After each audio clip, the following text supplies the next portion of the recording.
Jay Crawford, Adam the Bull, Garrett Bush, Dustin Fox, Jason Lloyd, Tyvis Powell, plus, ba-da-da-da-da, you're loving him, Mikey McNuggets.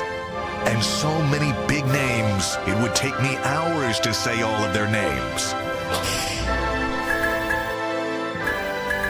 The ultimate Cleveland sports show starts now. Booyah! Bob. Yeah. Hey, everybody! Happy Wednesday, happy hump day! Hump day! Welcome to the Ultimate Cleveland Sports Show. Busy show today. A lot of Browns, a lot of Cavs, a lot of Guardians. Excuse me while I'm eating my morning carrots. As we start the show, Jay's just having lunch. Hey man, we over here dressed like a. That's a bull. That's a bull thing. That is a bull move. Hey, we usually come back from breaks all the time. You've been hanging out with me too long, Jay. We've been we dressed real weird. We look like an interracial boy band that's over the hill. There's never been one of those. It has not. Like There needs to be one. Until now.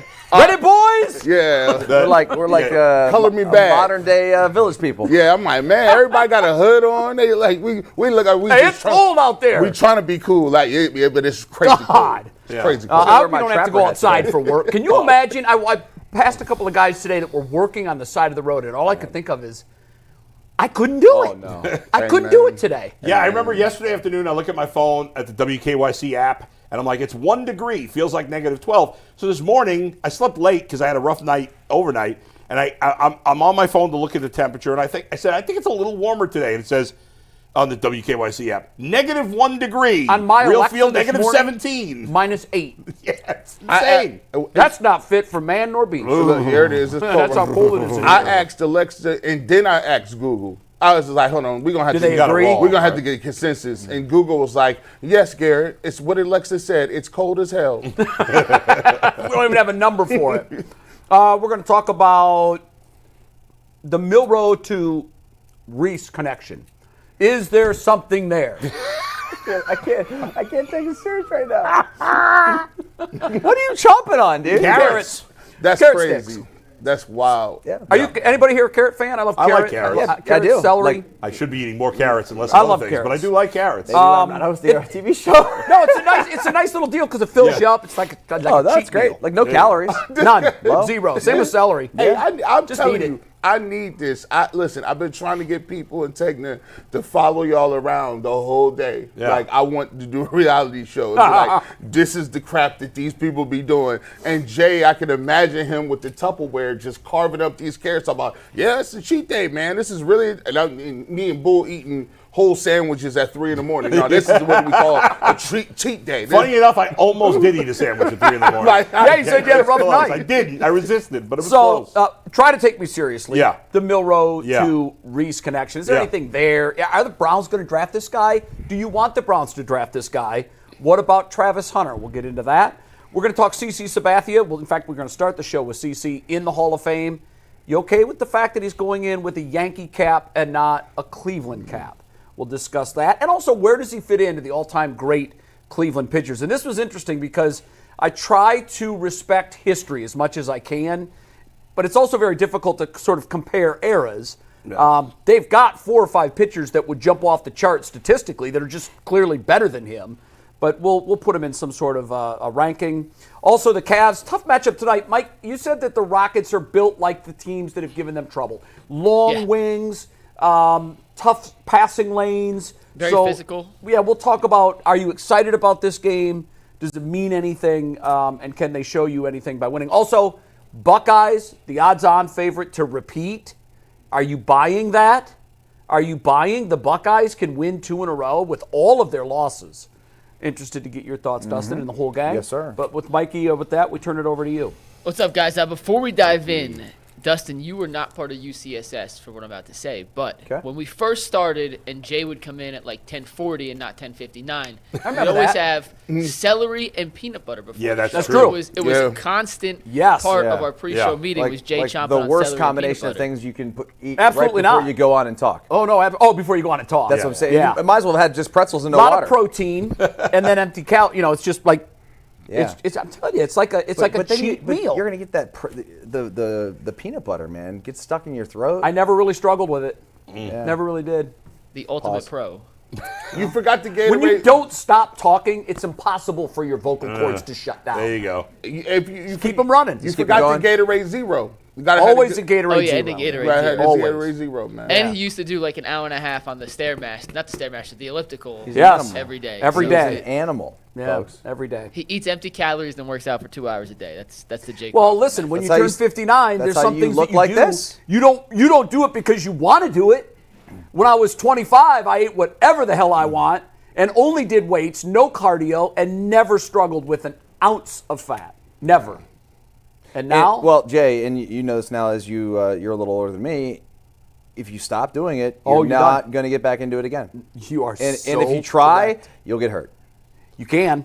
Yeah, you're I mean, absolutely I right. just think I see so many people who get to their 50s and 60s and they just stop doing it. And when they do, Yeah. then they're, Don't stop. Then Body I don't know motion about those stays in people. motion. Bunch of slackers there. then they be.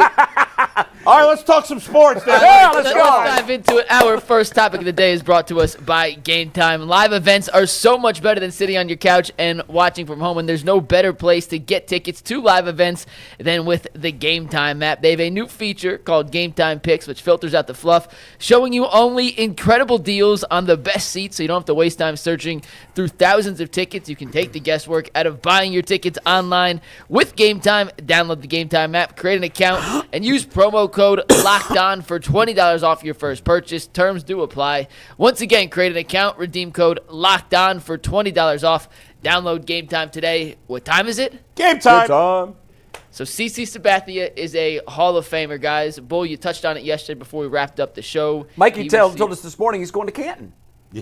Yeah, and Which I didn't know Springfield. that. I was so. I didn't know he was going I into was the Pro so angry Football with Hall of Mike Fame. when I saw that this morning. I know. I loved you. You responded later. I'm still trying to get over Mike saying Cece's going to Canton. Yeah, it's Come on, Cooperstown. get it We all know together, it's will ya? Cooperstown. It was a brain fart, whatever. It Okay. happened. It's an easy When thing the to temperatures are in mix up. single digits, we're all allowed to make one tiny mistake in the I text. get One it. tiny mistake. But I'll he make is more headed to than one. Cooperstown.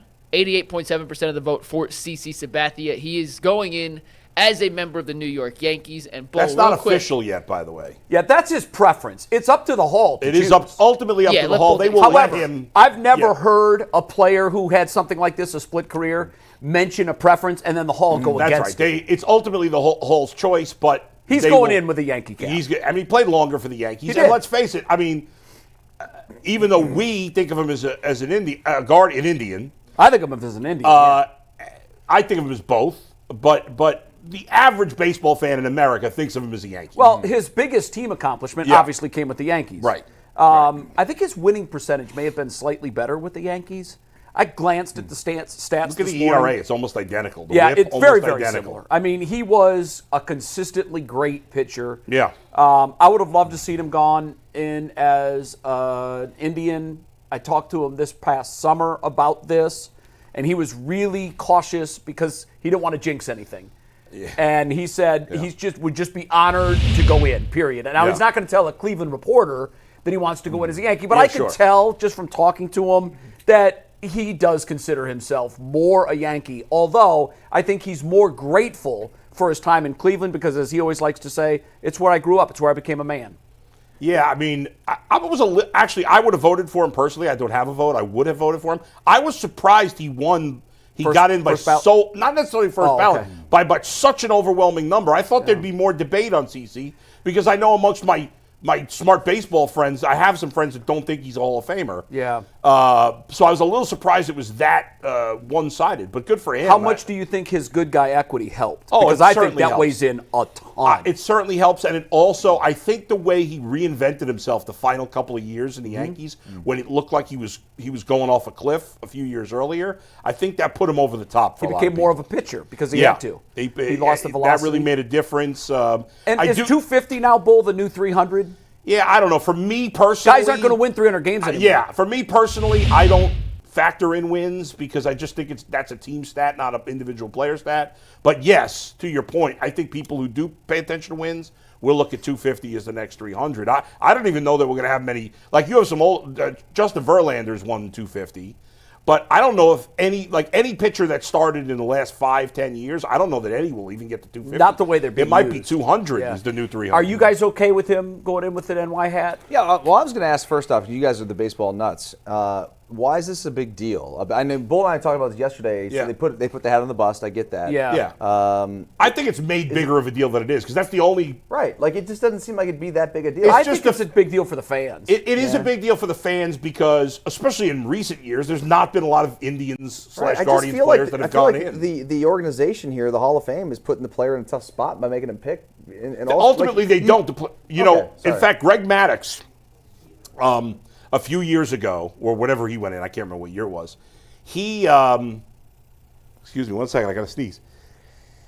Bless you. He had played, thank you. He had played, I believe it was 11 years for the Braves and 10 for the Cubs. It might have been 11 and 9, but he asked the Hall to go in with a blank cap because he didn't want to decide between the Cubs and Braves, and they did that. CC could have done that. Yeah, that was okay. Now that I know that, Yeah. it's ridiculous. That. You should wear the blank cap. If you have that strong of feelings about Cleveland. Well, I think that I like the fact that the Hall honors the player's wish. Yeah, unless it's a his ridiculous bust, and wish. it's forever. Yeah. Unless it's. I just found out the Wade Boggs story is a myth. Which one is that? There was a story, I even shared it yesterday, that supposedly Wade Boggs had agreed when he went to Tampa at the end of his career that he was going to put a Rays hat on his bust, and apparently that was a myth. I did not know that was a myth. Okay, well, this is my recollection. I was there. This is my recollection. Yeah. It was my recollection that the Rays did ask him to do that. Right. And they felt that he had given them the assurances that they needed. Okay, maybe. Vince Namoli was the owner of the Rays at the time. Yeah. He was the guy that started the franchise. And he was all about the show. He was all about stuff like that. Right. And I'd never asked Wade personally, did you make that commitment? But over the years, it had been retold to me as if, yes, that conversation actually did happen.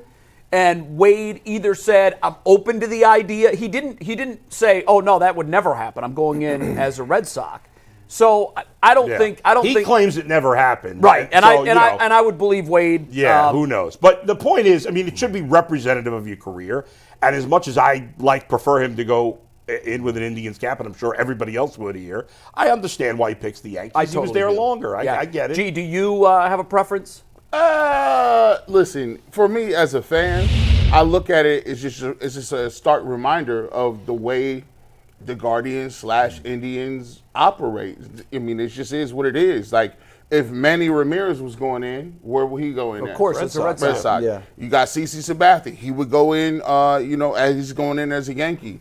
There's a lot of our great players who, go to other teams. They play very well. And then when it's all said and done, those guys are remembered for the big market teams.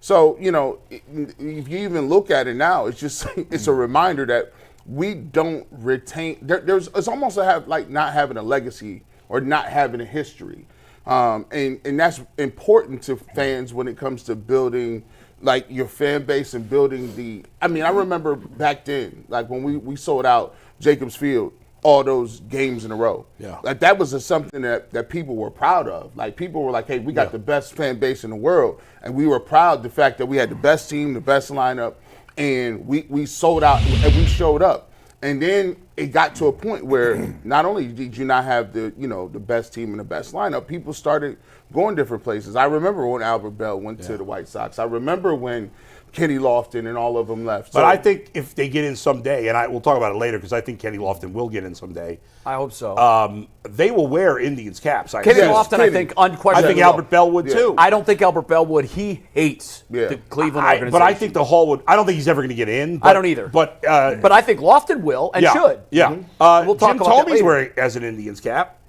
doesn't he? That's a good Now, question. forget I'm not it. sure that he I'm does. not Can we sure. check on that? That's a really good question. I don't even remember. I assumed it was I the case. He Now I does. can't remember. He's got the C. Okay, very Okay. good. Yeah, I thought he did. Now, here's the thing, and I think, you make a really good point. It is emblematic of Cleveland's status in the Yes. game, and particularly in this case, the Yankees' status.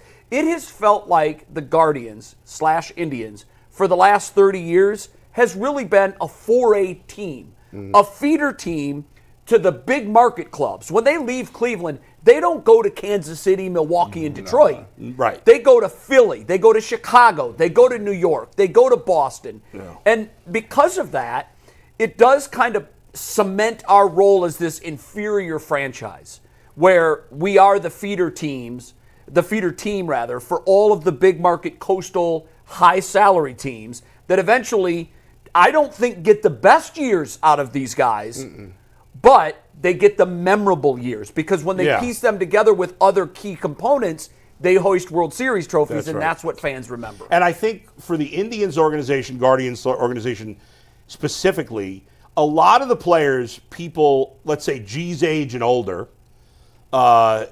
connect with.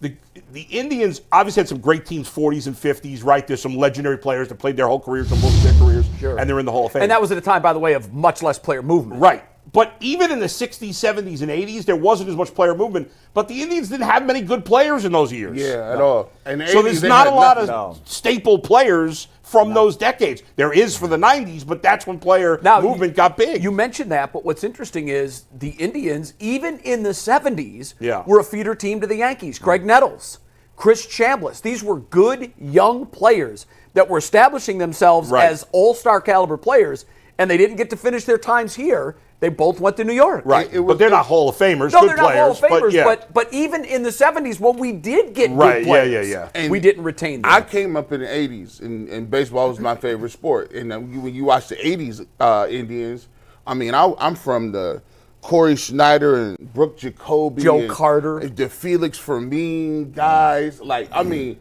we got guys that were garbage. I mean, they was losing 100. That's back when they was playing the Yankees. They was in the East. They was playing the Yankees, the Boston Red Sox. Oh, the old AL East was brutal. They was losing 100 games a year, and I would be like, all right, well, and then one day they got nice. 94 came around, the strike happened. 95, they were, 95 they came back and went to the World Series. But for the guys that are in that specific era, it's tough because the Hall of Fame in baseball, before any of the steroids things happened, was it. That's why you traded baseball cards. That was it. Even in the era you mentioned, Joe Carter was a staple on the cover of Sports Illustrated the year they picked Cleveland to end their drought. What do people think of with Joe Carter? The walk-off home run in Game 7 of the World Series. Yeah. So even Joe Carter got dealt. Do you remember how the Indians got Joe Carter? Was he in a San Diego trade? Nope. They got him from the Cubs in '84, part of the Rick Sutcliffe trade. Oh, wow.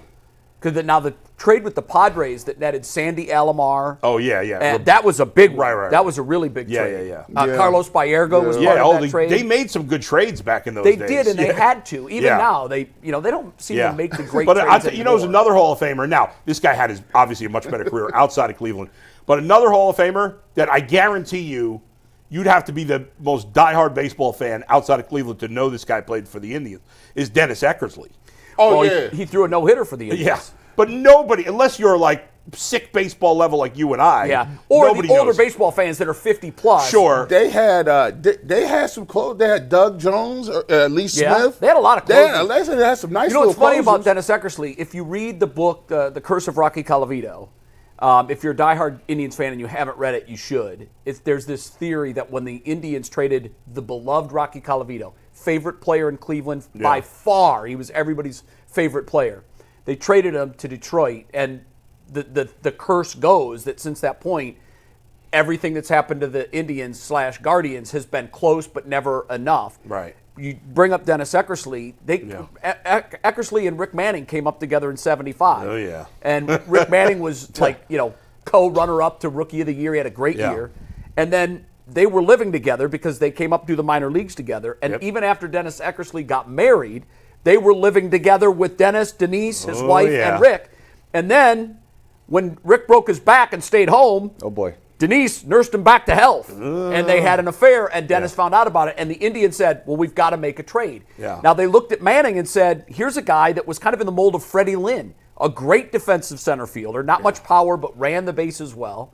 They made the organizational decision that Eckersley, because he threw sidearm, was not going to have a long career.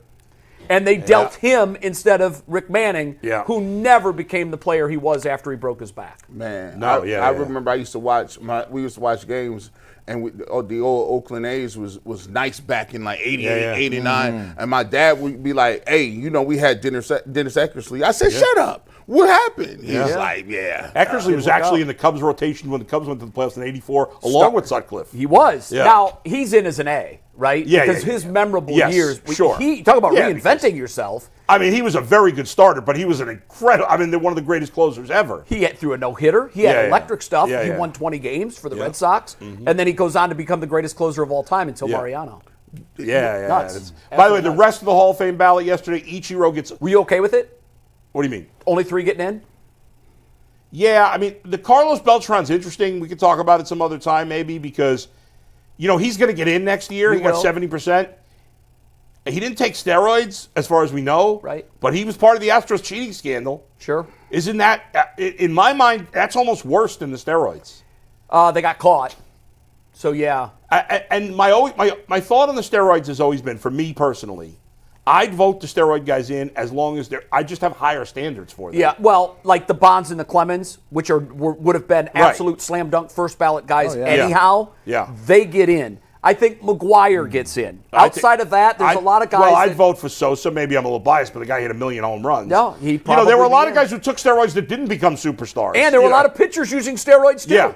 Andy Pettitte to me is a no because he's borderline to begin with. Right, yeah. It's got to be a slam dunk. I agree with you if there's whiff of steroid use. There's a list of guys, and I don't know, man. Oh, real quick before you do that list, G, whoever is the one person that did not vote for Ichiro should lose his vote. It's embarrassing. It's the same thing with Jeter.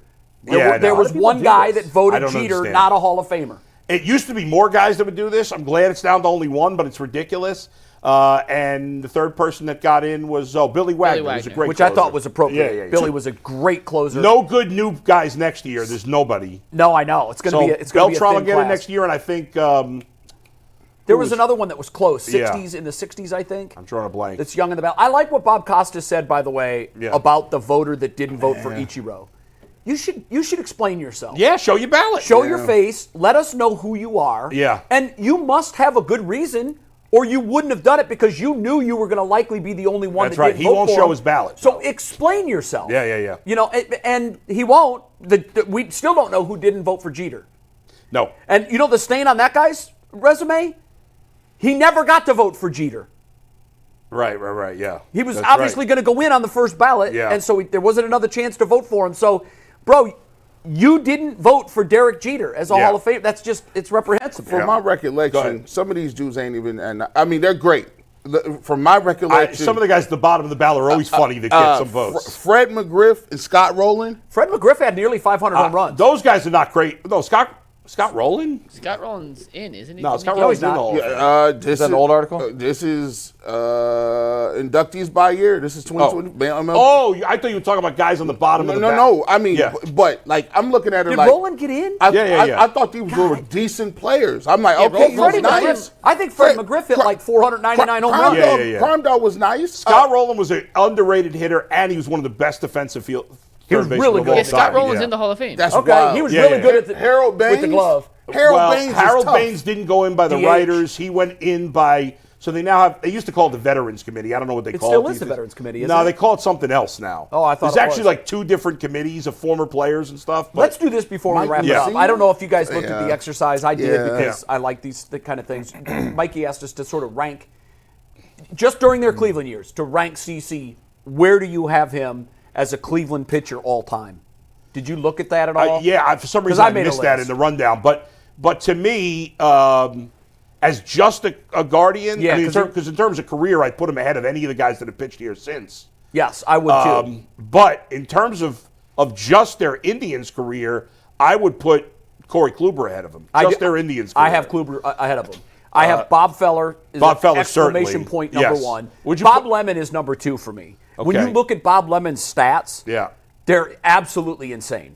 And he also helped the Indians win their last World Series. Right. And I think he won 2 games against the Braves in that World Series. So that was Sabathia had to do it in the steroid era, so the numbers are.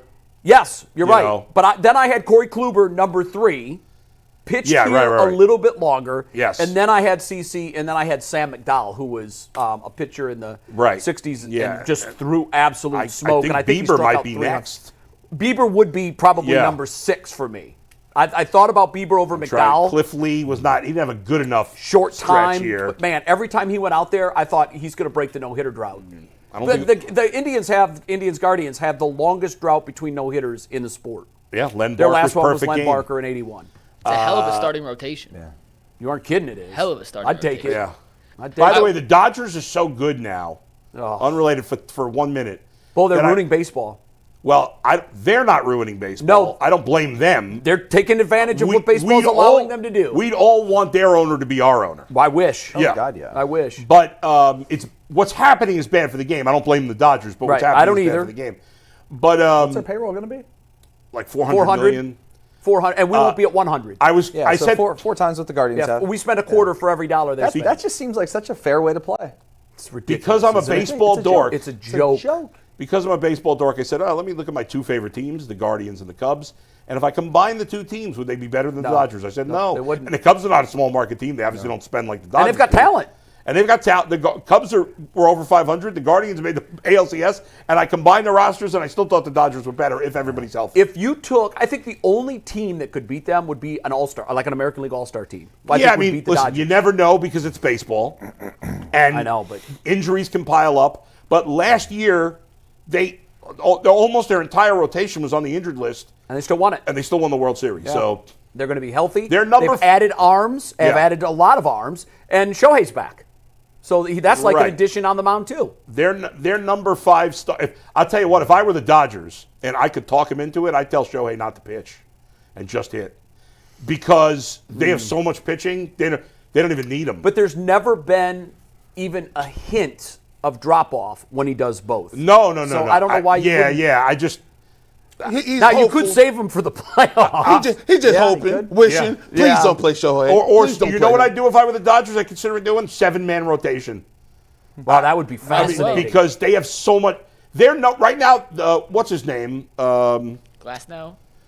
Not Yamamoto? Glasnow, who is an all-star. Yes. Ace. Now, his only problem with Glasnow's only issue is he gets hurt a lot. Hurt a lot. When he's healthy, he's a top 10 pitcher in baseball. He's like their 4th starter. It's insane. I mean, it's just ridiculous. It's insane. Now, a 7-man rotation would be really interesting. Yeah, they can be creative because they got everything. The only thing about that is there is something to, and I don't know, I don't know what it would Staying do. in turn. Just staying in rhythm. Yeah, but 3 of their starters are from Japan, where they pitch not 7.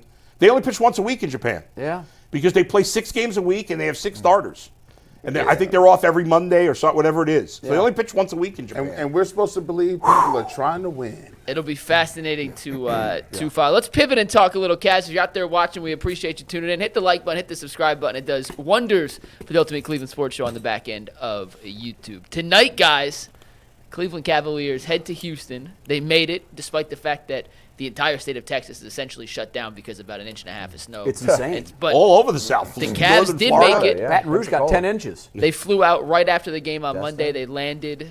They're safe. They are going to play tonight against a team that has some of the makings of teams in the last 2 weeks and even earlier in the season that have given the Cavs fits, a la the Atlantas, the Indianas, the Oklahoma Cities, and even Boston to an extent, with the length, athleticism, and physicality on the wings.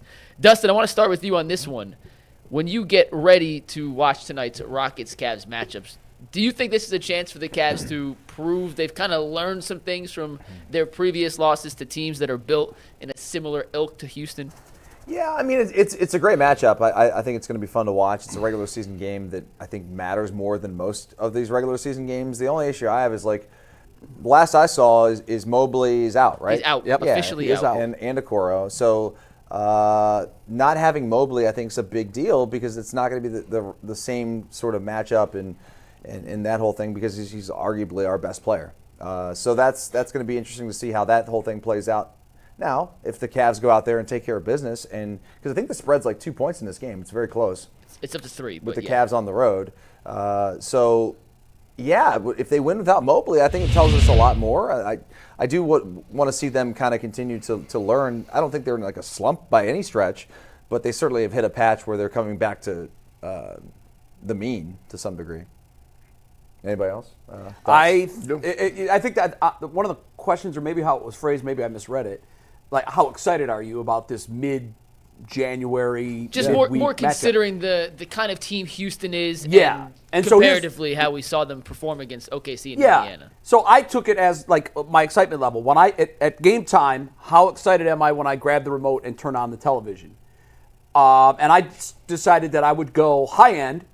The Celtics, the Thunder would be the 10. Those are the two games that I'm like, wow, this feels like a playoff game. Then there would be some 9s in there. I think Milwaukee for me is still a 9. The Knicks are a 9. For some reason, even though I think that their skill set is widely differing between the two, Golden State, just because they're Golden State, LeBron, the Lakers, those are probably 8s.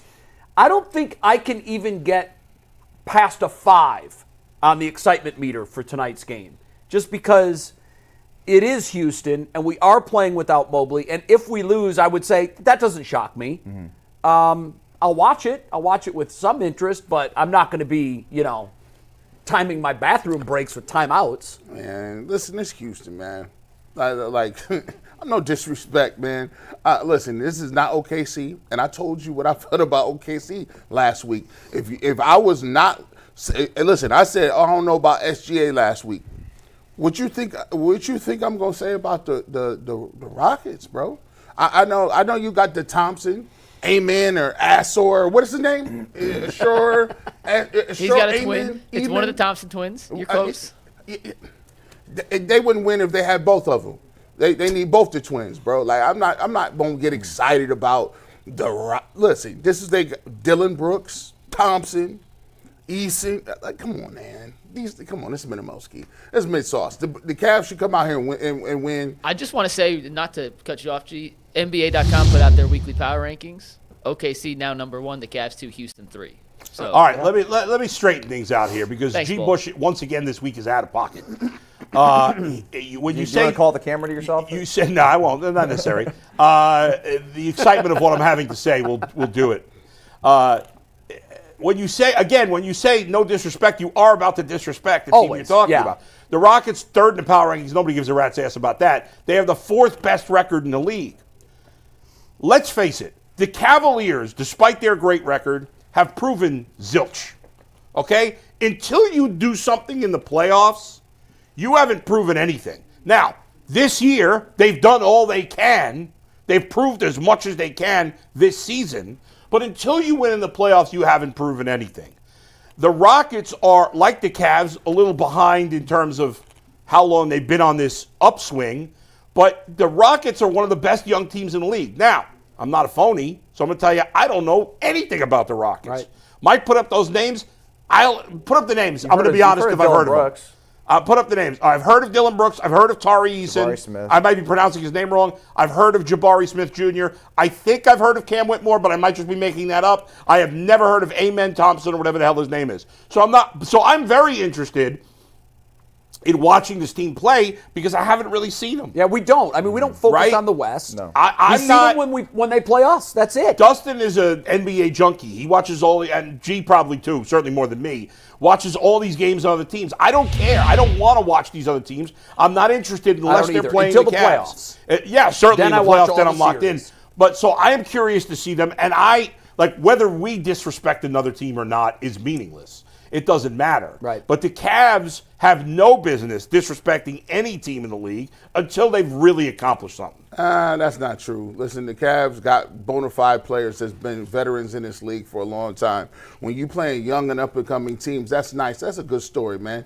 Y'all can have a nice little, you doing your thing. Define bona fide players for me. Donovan Mitchell. He's better than everybody they got. Bona fide. Agreed. But what all NBA type guys. Okay, but he's the only one. You said they have guys. They have one. Listen, Darius Garland, to me, should be the second best player in that game. But 6 months ago, we were all killing the guy. Well, as if he was. Well, he's erased that. I hear you, but we can't call him bona fide. What do you mean? He hasn't been consistently good. He didn't have a whole year when he was All-Star. I'm looking for the All-Stars on the Rockets. And you, like me, were killing him last year. So you were. I know, but Adam, don't you think that we have come to the realization that the jaw and the unable to eat, took way more of a toll on his game than we thought. Sure, but he's got to prove it for more than half a regular season. I agree, but the most recent sample size for him has been terrific. That's fine. Hey, come on. You can't say, like, you got a 2-year rule. Now what is it, a 3-year rule? You got 2 years in a row, G.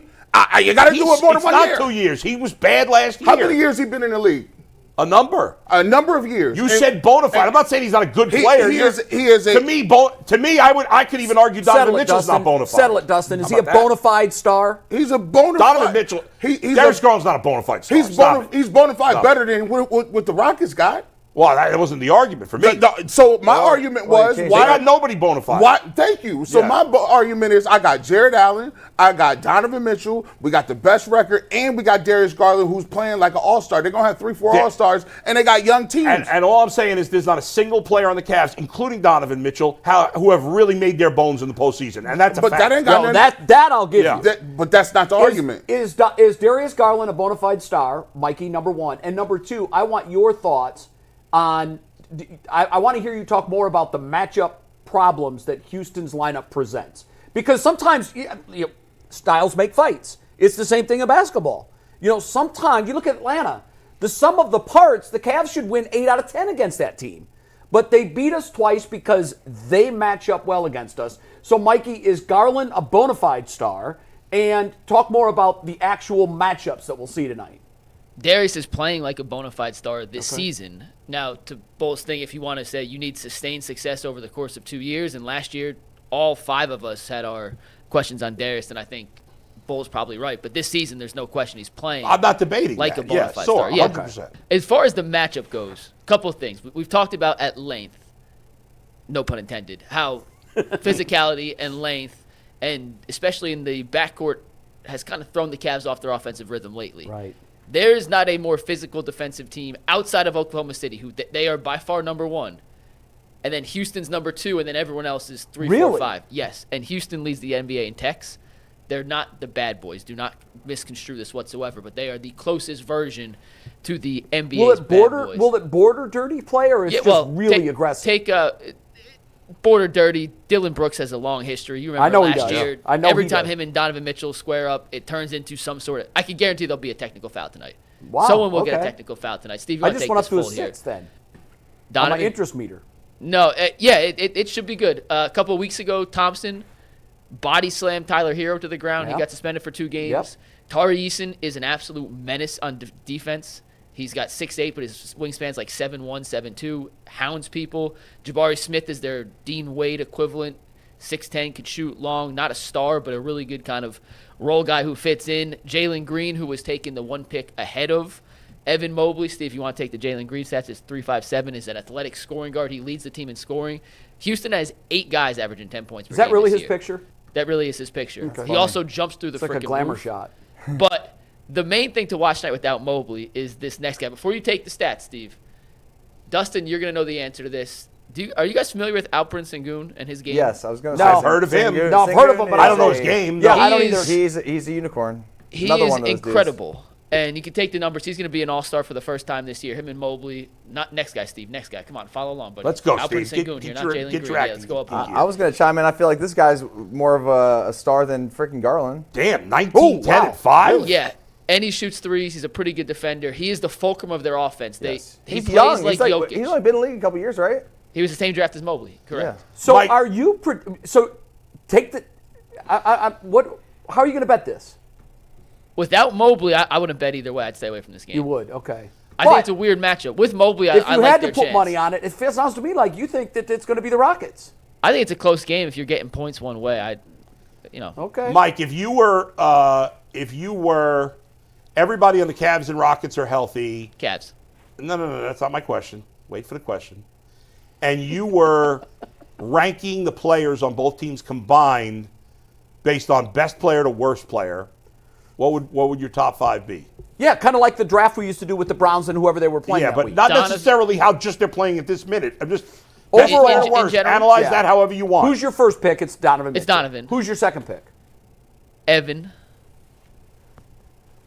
And then Sengun Darius is depending on price. Sengun's a stud. So you take He's their you're best taking player. him over Garland. It depends on what. It goes like team building. What do you he's. What are you looking for?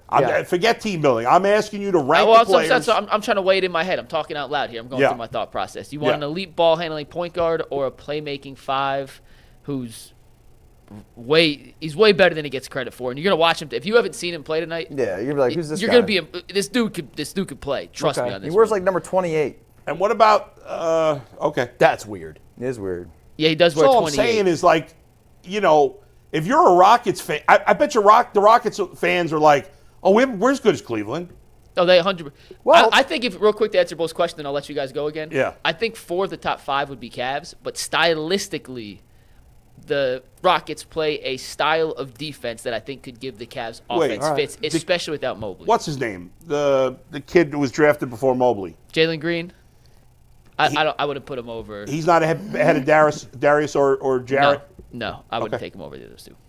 But then I think I think 6, 7, 8 could be Rocket guys. So y'all satisfied? You don't got to take my word for it. Reading Rainbow. So you're taking Cavs all the way, Man, I'm not worried about no Rockets. If you're a contender, if you say in the NBA we want to be named in the echelon with the Celtics and the Thunder and the teams that's going to compete for championships, there was no way you could be sitting here with a young Rockets team talking about we spooked. What's the You're not. Rockets' record? I know it's right. It's not far I'm not behind spooked. Oklahoma The City. fourth is it? best record in the 28 league. and 14. Okay, 28 and 14. And where is that third or fourth? No, that's fourth. Fourth. It's the 4th best record in basketball. They're currently 2nd in the Western Conference behind How many OKC. games is it? 14? 28 and 14. 667 winning percent. That's impressive, though. Hey, man, that's we're comparing it against what the Cavs are doing, and there's no comparison. They got 3. In any other year, 28 and 14 might be 2. They got 4 more. No, they're got good. Like 4 more years. the Cavs are awesome. The Rockets are good too. It's a matchup of, decent. like I said, NBA.com's number 2 versus number 3 team. It's a good matchup. The interesting thing is that 3 of the 4 best records in the league, the Cavs, the Thunder, and the Rockets, are for teams that have accomplished nothing in the playoffs yet. Yeah, not yet. Which is fascinating. Well, what it speaks to is that you can change guard quicker now in the NBA than you used to be able to. Well, I guess, but we'll find out No, for sure you're, when the you're playoffs right. come. Yeah, you can in the regular season for Yes. sure. But, I always say everybody's kind of downplaying Boston. And I just keep saying, like That's the Steelers. crazy. I say the same thing about the Steelers. You know what? Bury them at your own peril. Yeah. Because the Celtics know where the switch is. They know how to turn it on. They won't wait until the playoffs to do it either. I don't think the Celtics and Steelers are the same. The Steelers are the same in terms of making the playoffs, but the Steelers are not a legit recently. But a Super Bowl I'm just contender. talking about, at least you're right, the Celtics do have postseason pedigree. Yeah. And not the Steelers don't. Yeah. Recently, the Steelers do not. But, like, a lot of teams are looking at the Celtics and the Cavs and where they rank, just looking at the records and saying, oh, yeah, the Celtics aren't really a threat anymore. Be careful. Dustin, know this, man. Yeah. Like, when you talk about teams, I know people want to get to the postseason, but you build your habits and you win games in the regular season to prepare you for the postseason. All this stuff counts. Like this game right here, they're going to build confidence because now we're going to see, does Donovan Mitchell, does Darius Garland understand what type of game plan they need to play if Evan Mobley isn't here? Mm-hmm. They need to understand, okay, well, who do I need to get involved early in this game? The regular season is part of the process. You can't skip the process. Right. The process makes you who you are in the postseason. Sure. I mean, it's a long, tedious season. We know that. And you're a football guy like myself, and I recall back to like training camp when they install certain things that you don't even use until all of a sudden you're in a playoff game or you're in November and you're in a tight ball game. You're like, hey, remember when we put in Rock Husker in camp? Okay, we're going to go ahead and switch to that right now because this dude's killing us, whatever. So, like, those are the things you recall, and this is basically a free opportunity to test out these things, to see what works and what doesn't work. Yeah, it should be fun. And Yeah. styles make fights. The Yes. Cavs are more talented than Indiana, but Indiana got the better of them. I mean, the And Cavs it's on lost the to road. Atlanta twice. Is More this on the talented road? than Atlanta. It This is on the happens road. in the NBA. Oh, But listen, if they look, see, you gonna have to come back in here on Thursday and be like, "That's a good one." Now, I don't want you to downplay it. You said that the Rockets was juggernauts. Listen, I'm more concerned that you're going to have to downplay it. Don't downplay it. I think you're missing a little of what I'm saying. I have been, listen, you know how I felt about the regular season before this year. I didn't give a rat's ass. I'm totally into the Cavs. I love watching them play. I love what they're doing. I think they're a legit championship contender. All I'm saying is they still got a lot to prove. Oh, yeah. That's it. I believe in this team a lot. Yeah. As much as you possibly can based on what they've done. I think they're better than Houston, but I don't know Houston well enough to have a very educated opinion on that. I'm just basing that on the record and because I trust Mike more than anybody else. They are better than Houston. You know, and my new spiel is I disrespect medium teams. That's true. That's my thing. I disrespect medium teams. Well, that's okay, but I just don't put them in the medium category. That's the disrespect. I call them medium. True. I mean, G said SGA should be bagging groceries, and then he put 40 on They are mild sauce. And I don't understand why SGA is a grocery store. A discount grocery store. Hey, listen, they did a corporate merger. And they bought all the giant Eagles. They're going to go fold into Marks. I'm glad you're not on the Cavaliers, man. Yeah. I don't need this bulletin board material. Right. No bulletin kidding. board. I will say, if you haven't watched the Rockets, they are fun to watch. And Sengun versus Jared Allen tonight should be a really fun subplot. Good. So keep an eye. We're going to talk a little more Cavs here in a bit. But we are going to pivot over to the Browns. G did an Ultimate Browns show yesterday. You can find it on our YouTube page. Check it out when you get a chance. So Tommy Rees was supposed to speak to the media today. Now he's speaking tomorrow. But we're still going to talk about a Tommy Rees connection. CBS.com's latest mock draft. They said this about the Browns in relation to Jalen Milroe. They have the Browns now taking Jalen Milroe number 2 overall. I'm going to read you the little snippet here from the CBS mock draft. Quote, What? I know this feels way too early for Jalen Milroe, but we've had bigger surprises with quarterbacks going higher than expected in the past, and Milroe is destined to erupt at the NFL Scouting Combine. This is all about the long-term upside with the former Alabama passer and cheaper bridge quarterback can be signed in the interim. Never mind Deshaun Watson standing on the roster. He's unlikely to be physically capable of playing in 2025 anyway. So with the Tommy Rees promotion offensive coordinator, and knowing the Browns are obviously in the market for a quarterback, most likely at number 2, G, are you buying any of the rumors or buy the idea, whether or not you like it, hate it, anywhere in between, that Jalen Milroe could actually be in play for the Browns at number 2? And for anyone wondering, that was Chris Trapasso. That was his mock draft from CBS. Listen, so this is hey, look, I'm not going to say nobody is writing stuff for clicks. But these is for clicks. He wrote that for us again. I think that's unfair. But that's not fair. I think he's guessing. No. He's making a guess. If this turns out to be true, this is the greatest pool in the history of mock drafts. First of all, Jalen Milroe. He's not the only one saying Milroe to the Browns. There's a lot of Milroe to the Browns. If Jalen Milroe goes to the Browns, I don't have a problem with if it's 2 through 7. But he said it's at the number 2 overall pick. Now, if you watch Jalen Milroe this year, and I watched a bunch of Alabama, this was a tough year for that man. It looked like he regressed when it came to understanding what defense was trying to do. Maybe that's because Reese wasn't there. It's a whole new offense. It was a whole – now, and by the way, there was another guy that wasn't there. Nick Saban was not there.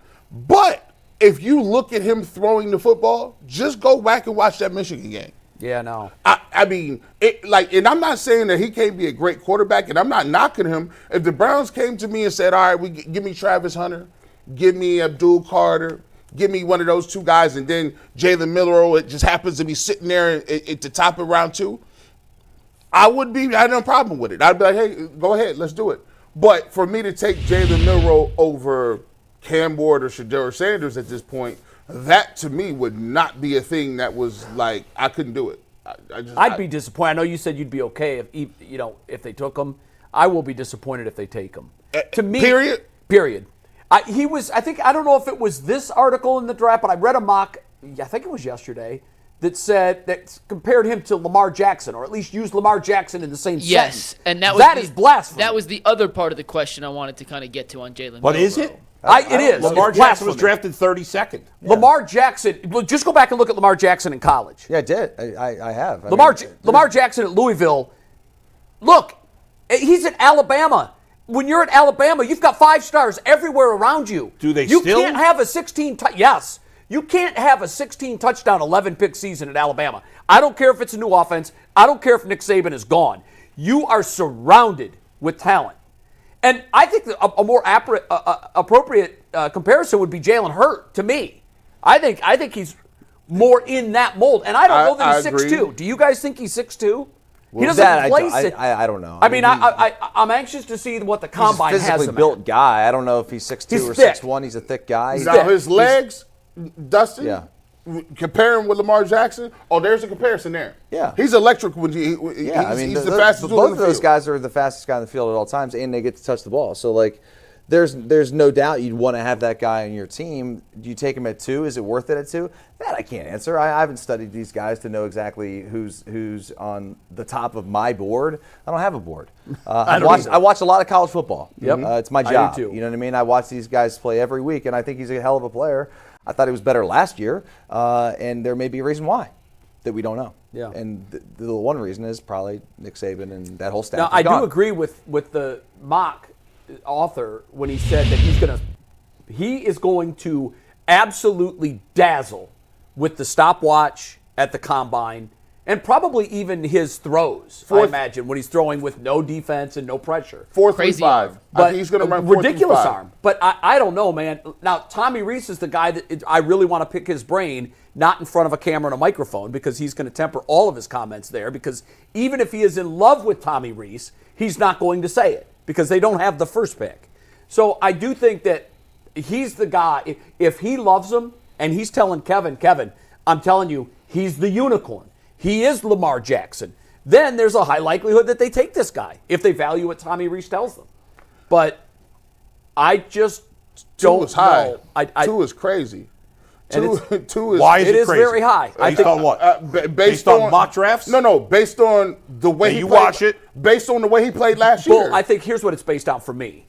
At 2, you have to be a solidified, rock-solid slam dunk. And what's the most difficult position to project talent from level to level? To me, it's a quarterback. So if I'm the Browns and I'm holding this beautiful trump card, I can throw this and get whoever I want. I have to go with the guy that I don't even have to think about. But what if they feel that way about Milroe? I'm not saying If they they do. think that about Yeah. him, then take him. Yeah. But be prepared 3 Yeah. years from now to say, my God, and the Browns could have taken Travis Hunter.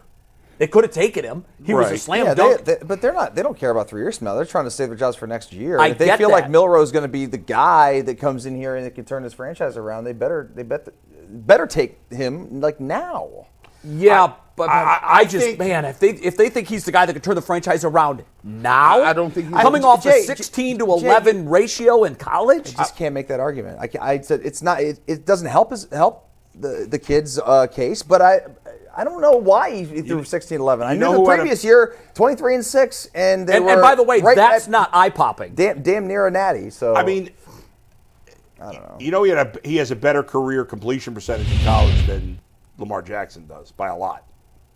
yeah. Than Lamar Jackson did in college. Look, Yeah. I Yeah. think he's a hell of a player. Lamar What Jackson. else can I compare it to? Well, no, I thought you yeah. were saying then Lamar Jackson in the NFL. No. I mean, you better. But college to the nobody, NFL. there is almost nobody that thought Lamar Jackson was going to be this, if anybody. Like, The listen. Ravens did. Like, I watched. I don't know. I don't. If they told me they thought he was going to be this good, I wouldn't believe them. Oh, this good? I No. don't know. I mean, Obviously, they MVP, liked him. multiple-time MVP. They Yeah. probably didn't think you know that. what you can't factor into this, Dustin? You can speak to this. What you can't factor into this is want to. Mm-hmm. And I'll tell you right now, not only did I underestimate Lamar Jackson's want to, almost everyone I was talking to at the time underestimated Lamar Jackson's want to.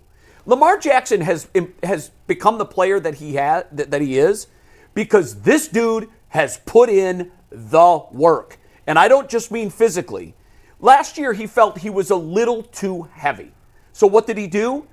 He transformed his body, which is not an easy thing to do. He got lighter so he could go back to doing what made him Lamar Jackson. And he's an MVP player. I brought this up yesterday, and so I'll bring it up again because I think it's important with this conversation. And I'm not trying to say they should draft Jalen Milroe. And I think the fact that so there's a lot of groupthink when it comes to quarterback. I was talking with Aditi about this yesterday. Even in the NFL, there's a ton of groupthink because people are scared to get quarterback wrong. Sure. Right? More than if you get quarterback wrong, you often get fired, more often than not. But there's so much groupthink, and so now everybody's just, well, they hired Tommy Rees, they must be drafting Jalen Milroe. That's the only reason people are putting Jalen Milroe too, which to me doesn't make a lot of sense. Yeah, because he's leapfrogging the guys at 1 and 2 that pretty much are universally said to be 1 and 2. But see, here's the thing, Jay. My problem with that statement is we don't know. When you say universally 1 and 2, yes, you're basing that based on media members, not anything else. No, I'm not. I'm basing that on what I saw. Okay, fine. I am too, but also, Bull, when you talk, like, the GMs aren't out there ranking these guys. We don't have access to what they think. Right, but Jay, how do we know that half the GMs don't think Jalen Milroe is better than both of these guys? No, that's all I'm saying. But your point, we don't. But all we have to go on these kind of conversations, go back to, this is my favorite example at the quarterback. Go back and study the Ryan Leaf, Peyton Manning draft. I am telling you, for every scout, media member, general manager that said Peyton is the guy, there was another one that said, no, it's Ryan Leaf. And they weren't wishy-washy on it. They were definitive on it. I've never seen a 1-2 at quarterback more split than that one. And it's interesting the way they played out. Now, Ryan Leaf had issues that we weren't aware of at the time, but the way Ryan Leaf's career played out is the antithesis of the way Peyton Manning's career played out. So you look back with revisionist history and say, God, how could the universe, the football universe, be so divided on something that ended up being so black and white? But oftentimes at that position, that's what you get. Well, but that's what I'm saying is, before you said you can't take him at 2 unless he's a sure thing. Yeah. And we know that there's a quarterback probably going to go 1, right? If you look at the six quarterbacks that I like most in the league, that I'm most excited about right now, Patrick Mahomes, Joe Burrow, Lamar Jackson, Josh Allen, and then the 2 young guys, Jaden Daniels and C.J. Stroud. Yeah. Only Joe Burrow of those 6 was the first quarterback taken in their draft. Right. None of those guys were considered sure things. None of them. And Joe Burrow, as I said yesterday, was only considered a sure thing for the last year, because a year early you wouldn't even have thought of him as a first-round pick.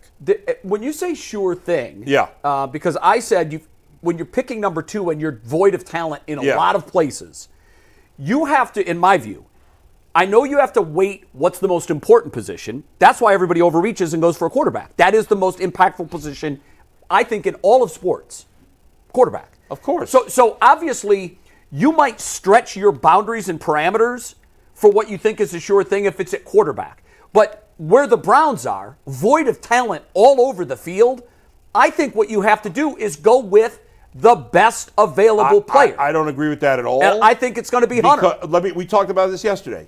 If Jaden Daniels had been on the Browns this past season and Myles Garrett had been on Washington, what would those teams of records have been? Well, obviously you've got different things. He's not taking this Browns team to the playoffs.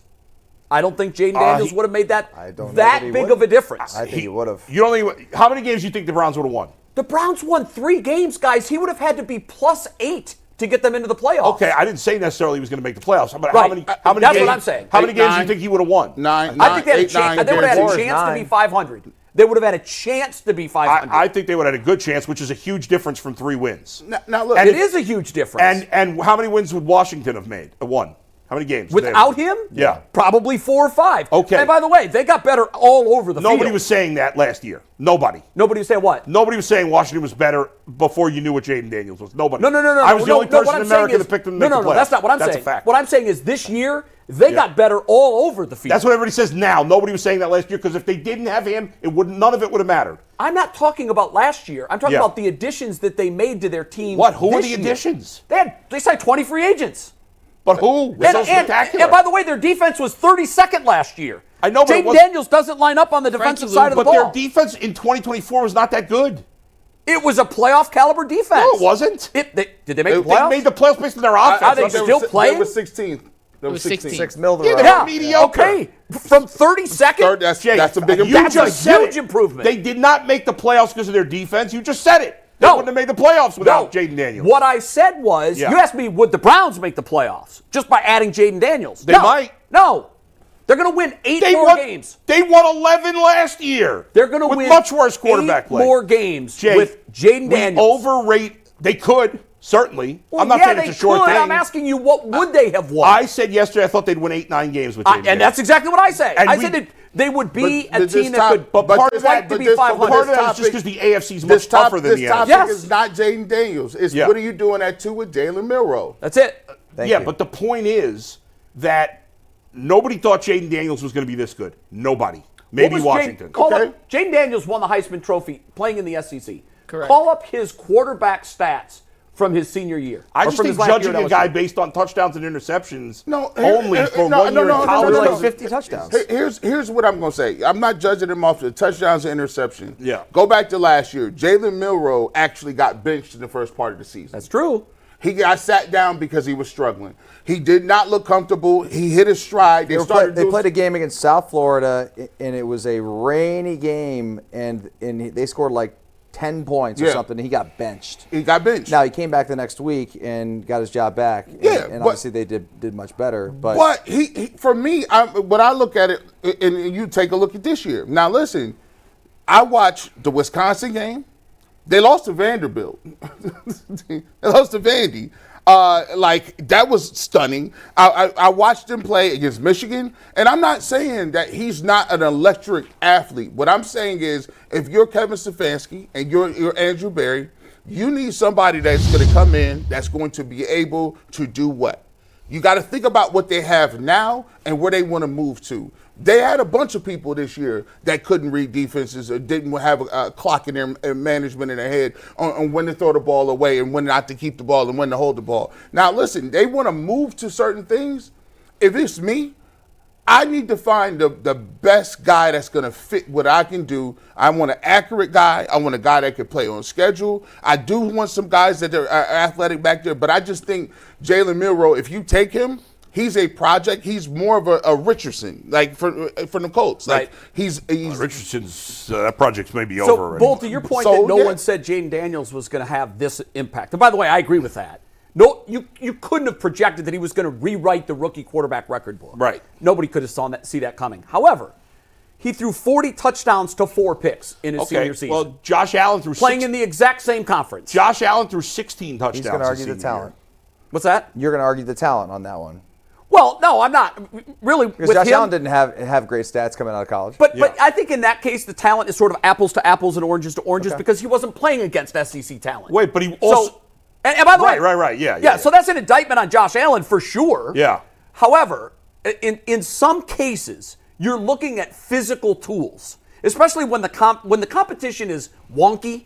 And I think, when you're playing where Josh Allen played, it was, I don't know how much you really learned from that. Okay, against your competition, you dominated. Yeah. However, when you take a guy who is playing in the elite conference, or now maybe the 1A conference in the SEC, and really the talk of the SEC being number 1A wasn't until what happened this year. Last year, I think it was widely regarded still as the best conference.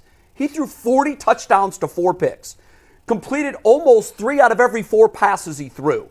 There was evidence all over this dude's game that it was transferable. Yeah, I don't think there's a Jaden Daniels in this draft. I wish there was. No, I don't think there is. We always talk about how it's mean luck. That there's not another legitimate quarterback in this draft. Most drafts, not all, have at least one quarterback that ends up being a good Somebody player. going to be good. They do. You're right. Almost everyone. Somebody going to be good. There will be a quarterback in this draft. And you know what? It might not be the top 3. Jay, someone in this draft is going to end up being like a Tua or a Jalen Hurts. Like guys that are going to be able to win you games and give your team a chance. They're not going to take you to the next level. I don't think either. Jalen Hurts. Listen, Jalen Hurts might one win away from his second Super Bowl. Again, I know he is, but I even now I think they're winning not because of him. I think they're winning in spite of him. I think they're winning with the best running game in the NFL. We are looking at it from a perspective where it's all player centric. What are your coaches doing? Are you putting a system around him? Are you putting him in the best position to make plays? Are you accentuating what he does best? Are you minimizing what he does worse? Right. Like, all of these things are major points. When you see Hurts and the rest of these guys, give them credit for what they are doing with him. I agree with you that they're not winning because of him, but I disagree that they're winning in spite of him. I don't agree with that part. I think at quarterback, it's one or the other. I mean, I don't agree. I know you don't. Yeah. And we've talked a lot about the NFL. To win in the NFL, you got to have this superior quarterback. I think that's less true today than it used to be. And if the Eagles win, that will prove that point. And you've also said, when was the last great running back that led a team to a Super Bowl? It might be this year. It might be. It might be. However, with all of that being said, and I wanted to talk about this because I think Jaden Daniels he's the outlier. Did you guys see the piece on him and his use of virtual reality? And I know all the teams. It was really cool. It was unbelievable, Mike. This dude is getting up every day at 6 in the morning and training for hours with this virtual reality that is simulating the defense that he's going to play in the system that they use, and he's able to take 1 million reps without any wear and tear on his arm or ever taking a single hit. And I knew that this technology existed even when I was at ESPN. I remember that somebody at ESPN did a piece on the virtual reality and how it's going to change the quarterback I just saw position. the thing they had it there when I was there this past September. Did you see the simulator? Yes. The one it's unbelievable. So cool. Dustin, to me, it's the equivalent to what the Guardians had that Major League Baseball felt was such an advantage, they had to shut it down during games. So the Guardians have this $1 million pitching machine that has video display of every pitcher in the major leagues and then throws exactly what they throw, RPM-wise, pitch-wise, velocity-wise, location-wise. And Major League Baseball said, yeah, you can no longer use that during the game. They spend more on a video machine than they do on the roster. I was about to say the same thing. It might be the most expensive thing they have. Might be the most valuable. But it Jose probably Ramirez, is. Austin Hedges, video machine. Hey, You know, oddly enough, pitchers pitch to an Austin Hedges video machine to try to figure it out. I just think you got to get lucky. I'm gonna just be honest. That's true, with you. to some I'm just be degree, honest with yeah. you. Yeah. When you look at There's a lot more luck, I think, than skill. You never know what's in a guy's heart. Burrow and Herbert and Lamar Jackson and Allen, all of them, they don't be on pitching machines. Some of them do something. Some of them wake up the day before and feel dangerous. Who knows? You just got to if you get lucky and find that dude, Yeah. it can overshadow all that. Can we bow it with this? You're the Browns. You're on the clock at number 2. And you can play this however you want to play it with who Tennessee's going to take. I am told, well, I'll just say it. Bernie told me this through some people that Try snitching. Tennessee loves Cam Ward. That's the smoke so far. And listen, if you're an organization, you're not going to tell anybody who you really love. Right. You're just not. Now, you still control the deck, but you might be able to trade if you find out someone else loves Cam Ward. You might be able to use that to greatly enrich your draft. But let's just take all that out of the equation. You can factor in who you think Tennessee is going to take, and I think they are going to take Cam Ward. With that in mind, if you think they're going to take Shedeur, then you take Shedeur off the board. Who are you taking if you're Andrew Berry? Whose name is on the card that you're turning in? If I'm Andrew Berry and I believe that whether it's Shedeur Sanders or Jalen Milroe or Will Howard or whoever it is, if I believe there's a quarterback in this draft, I know, but that I think is going to be a Super Bowl caliber quarterback, which for me is a tier 1 or tier 2 quarterback, which all of the 4 quarterbacks remaining are either tier 1, tier 2, in my opinion. Then I would draft him at 2, even if I think there's 10 prospects better. With all than due him. respect, I'm going to play G here. Yeah. I respect that, but you're just giving the Browns advice on what to do with that pick. I didn't ask you to advise them. You said what you going to do. You're Andrew Berry. Yeah, I would draft a quarterback. No, I know, Yeah. but which quarterback? I'll pick a name, but I'm going to admit, in all honesty, that I'm really not qualified to judge who's better. That's because fair. I don't know the players well fair. enough. Yeah. But if you put my feet to the fire right now, I'd take Shedeur Sanders at 2. Okay. I'm taking Cam Ward. Well, but No. they're saying Cam Oh, Ward's so okay. no, sorry. No, but he might think that Tennessee's okay. going to take You think that- Shedeur. I think Tennessee is going to take Shedeur Sanders because they need to sell tickets. Are you taking Ward or Shedeur either way, or no? No, I mean, I'm really torn because I like Cam Ward a lot more than I like Shedeur Sanders. I do too. I'm with you. And if Shedeur's there, I don't have enough intel to say I would just take him. Yeah. Because I do like Milroe, and I also think that like Will Howard in the 3rd round is someone you want to look at. Sure. The Jackson Dart kid at Ole Miss, 3rd round. And you might be able to get them with your 2nd or 3rd pick. Who else are we talking about? It could be a 2nd round pick. There was someone else. Curtis We had a Rourke list on could Monday. be Who's that Quinn again? Ewers. Quinn Ewers, Ewers, yeah. Curtis Rourke, Dylan Jason Gabriel. actually, I think, didn't dismiss Yeah, that. I mean, but so I just think if you're there at 2 and your guy's not there, you don't just take the best one. You got to take someone you love. So your player is? at 2 or Yeah. my quarterback? No, your player at 2. Assuming that you're Cam's Andrew gone? Berry. Yeah. Who did the Titans take, and then who does that leave you? I'd say the best tackle or Bill Carter. Okay. That's not a bad pick. Here's what's going to happen. I think Shedeur Sanders is actually going to leapfrog Cam Ward because they're going to say in Tennessee, we need some punch. If they're equal, I'm taking. So they want the glitz. They want the glitz. They'll be on TV 5-6 times a year. Yeah. Let's give me Shedeur Sanders. Now they'll take him. Now you're on the clock.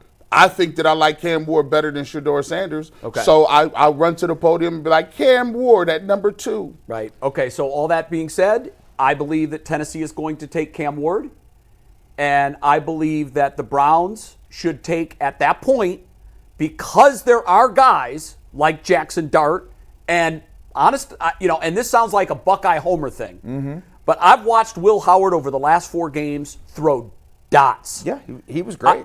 I like his size. And you know what else I like? Huge. I like his ability to run the football. Yeah. And I'm not talking in a Lamar Jackson. He's like a more athletic Big Ben. I mean, he's 6'4", 235. That's a really good analogy. So, I've got to take a player that I know is going to come in and change life right away. And I don't know that, especially if Cam is gone at 1. And I don't even think Cam is that guy if he's not gone. But if Cam is gone at 1, I think the safe play is Travis Hunter, a guy that you know is going to be a star at the next level. At that position, I think talent transfers much more with a higher percentage of certainty than it does at quarterback. Take the guy. I don't hate your pick because I think that's another player who's absolutely going to transfer to the next level. And you'd have Myles Garrett. Oh, my God. And I salivate at the thought of what that could bring. We're going to talk about the Travis Hunter to Browns mock draft and a little later in the show. Mel Kiper put that out this morning. Okay, that's fine. But there are certain people. There are certain people I'm completely out on. Do not talk to me about a left tackle, and do not talk to me about no defensive tackle. Get up off my line. You better come away with Abdul Carter, Travis Hunter, or a quarterback. Leave the rest of that stuff alone. Save that when we get to Mel Kiper's. And that's good. Kiper's. One last thought. Consider this, people. Once upon a time, the Browns had Ben Roethlisberger in their lap, an Ohio kid that they passed on. And the Pittsburgh Steelers drafted his ass and beat our ass for 20 years with him. If you're one of these Browns fans saying, oh, my God, Will Howard, first of all, go look at his stats and go watch again the highlights of the 4 playoff games. All pressure. This dude is pressure tested. He's beaten 6 of the other 9 top 10 teams. And now, a part of the equation, Jay, has to be the absurd talent he has around him. Absolutely. Just like I said before, when you're playing at an LSU and you're Jaden Daniels, you've got the talent. When you're at Alabama and you're Jalen Milroe doesn't have the talent around him that Will Howard does. I wouldn't say that. No, listen, he was out of Alabama. To be fair, he did have to go up against a really talented Notre Dame defensive line, a really talented Texas defensive line, with a really banged up offensive line. So if he's that good, draft him at 2. So that's my point. Is it should show you that the draft kid. him at 2. Listen, if you like him and you're unacceptable, because how about this? Are you going to be okay with the Steelers taking him with their first pick? Because guess what they need? Because they would take quarterback. I will not. And you know this more than anyone. What program does Pittsburgh love to poach players from? Look at some of the greats. The line from Columbus to Pittsburgh is a well-blazed trail. And you know what? When they draft these guys, I'll throw Mike Vrabel in there too. A lot of people say, well, Vrabel didn't really hit for them. Vrabel didn't hit for them because Bill Cowher thought he was a different player than what he was. Bill Belichick knew all along what he was. But even Vrabel, and go through the list. The list is long and distinguished of guys that Pittsburgh has drafted from Ohio State. Some of them are going to the Hall of Fame. Antonio Holmes. We got Hayward. Hayward is still playing at a Pro Bowl level. Shazier is another one. It's unprecedented. And in the meantime, name the Browns. Name the Buckeyes that have gone to Cleveland and had these. Oh, yeah. I mean, first of all, they've only drafted a handful in their history. Probably unfairly, there's part of me that's worried he's Cardale Jones. Who? Will Howard. I don't look at him in that mold at all. Carl didn't play college second football. through 3. Will Howard's played for like 2nd, 3rd round. There's nobody Start that Brown. there's no quarterback the Browns could draft at 2 that I would rip them for. None. Nobody. Are you Not even crazy? Will I Howard? tend to agree with you. Yeah. No. Oh hell Will no! Howard? Oh hell Including to Will no! Howard, 100%. Oh hell no! Adam the Bull, We'll we're not come doing back. that. We're going to talk about Just remember that I said this. If you don't take him, and the Steelers end up with Will Howard, and we get Ben part 2, All it's going to take is 1 week of hype on NFL Network, and all we're sitting here doing is talking about Will Howard going at 2. Yeah. you're right. You know why? Because the media talks these things into existence. 100%. You know what they tried to talk into existence? these idiot coaches Deion listen to Sanders us. coaching the Dallas Cowboys. I they want- wanted that so badly they were salivating on live TV. I won't be doing 100% believe, and I'll believe will this till not. the day I'm dead, that Dustin Fox and I got Odell Beckham Jr. to the Browns. I believe that. We were banging the table for it for a month before it happened. Oh. It had not been talked about in this town before we started talking about it. Well, we talked about it every day. so I can We blame made you it happen. for that. Blame us. Okay. It's our Yeah. fault. I had blamed It the didn't Browns. work out. We effed Don't it blame up, the man. Browns. Blame us. the power of Bull Yeah. and Fox. We're going to talk about Mel Kiper's mock draft here a little later in the show because he did not have the Browns taking a quarterback. We're going to talk Ohio State, though. It was a nice transition naturally after a quick word from Game Time. If you want to see any event, concert, comedy show, Cavs game, Guardians game, Browns game, in person, you better be using Game Time to get your tickets, and specifically using the Game Time Picks feature. It filters out all the fluff to show you only the best deals on the best seats, so you don't have to waste time searching through thousands of tickets. You can take the guesswork out of buying tickets with Game Time. Download the Game Time app, create an account, and use promo code LOCKEDON for $20 off your first purchase. Once again, create an account, redeem code LOCKEDON for $20 off. Download Game Time today. What time is it? Game time. So Ohio State just won the national championship, and they are now currently the favorites to repeat. As of this morning on FanDuel, they were plus 425 to repeat as champions in 2025. So, Jay, you weren't here yesterday. I'll give you the first stab at this. Should Ohio State be the favorite to repeat, and are they going to repeat this upcoming season? Should they be the favorite? I'm not even sure about that. I think they definitely have to be in the conversation, but knowing how difficult it is for programs to repeat, I would not bet them as the team that's going to win it next year. I just don't. They're suffering massive losses. All that being said, we're in a new free agency era where they can just go out and do what they did with Will Howard and do what they did with some of these defensive players that they brought in for 1 year. And they will do that. But I just think it's really hard to project that they're going to do it 2 times in a row. I'd say no. They can. They got a tremendous bank account, and they recruit well. They recruit probably the best in the country. They got the facilities. They got the resources. They got the collectives. Problem is this. Usually when you got quarterbacks, and these teams have started to realize in college football, give me a veteran QB. I don't know if I want to break in no freshman. I don't know if I want to break in a guy who ain't played all that well. That's why Will Howard was very successful. They got him, played a lot of football in Kansas State, plugged him in, had the leadership, had the intangibles, played, and guys respected it. They won. But when you're trying to break in a quarterback, it's very difficult. You got Jeremiah Smith out there, but can you get him the ball? You had a great running game with 2 top half of the draft backs. You had a great offensive line. You got Obuka that don't even. Carnell Tate is a monster. So, and you had a solid defense or one of the best defenses. You can get guys off the field. So, to me, it's difficult in college football to repeat if you do not have the quarterback. And the quarterback is a guy who's going to run everything. Everything's going to run through him. And to play that type of schedule, you're gonna have to have a veteran. So I don't know what they're gonna do.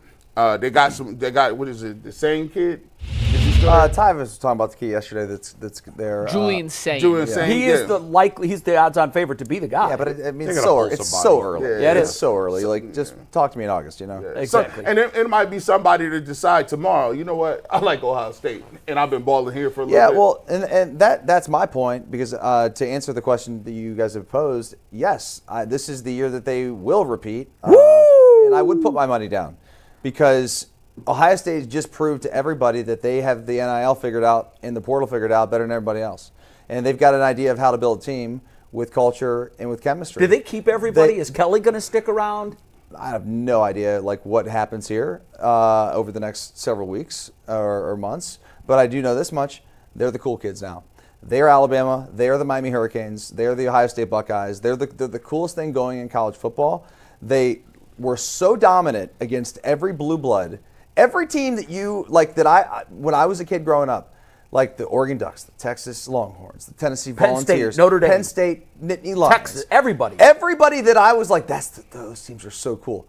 Beat their ass. Every one of them. So Ohio State's going to be able to get whoever they want this year. They're going to rebuild, retool. I love the point that Herbstreit made about how their defense had all these guys that actually had been there. Yeah, they added some pieces like Caleb Downs and some other dudes along the way. Jack but Sawyer's the Jack been there. Sawyer, those guys like him, they've been there and they built that culture. So those young guys that are now going to be sophomores next year and juniors, those guys got to experience all this. I think it's a great opportunity. What's it, plus 475? Put 1,000 on it for me. No kidding. I completely agree with Dustin. I think the only thing holding back Ohio State was Ryan Day puckering in big spots. And he got over that. He won every big game after the Michigan game. He did a great job in the postseason.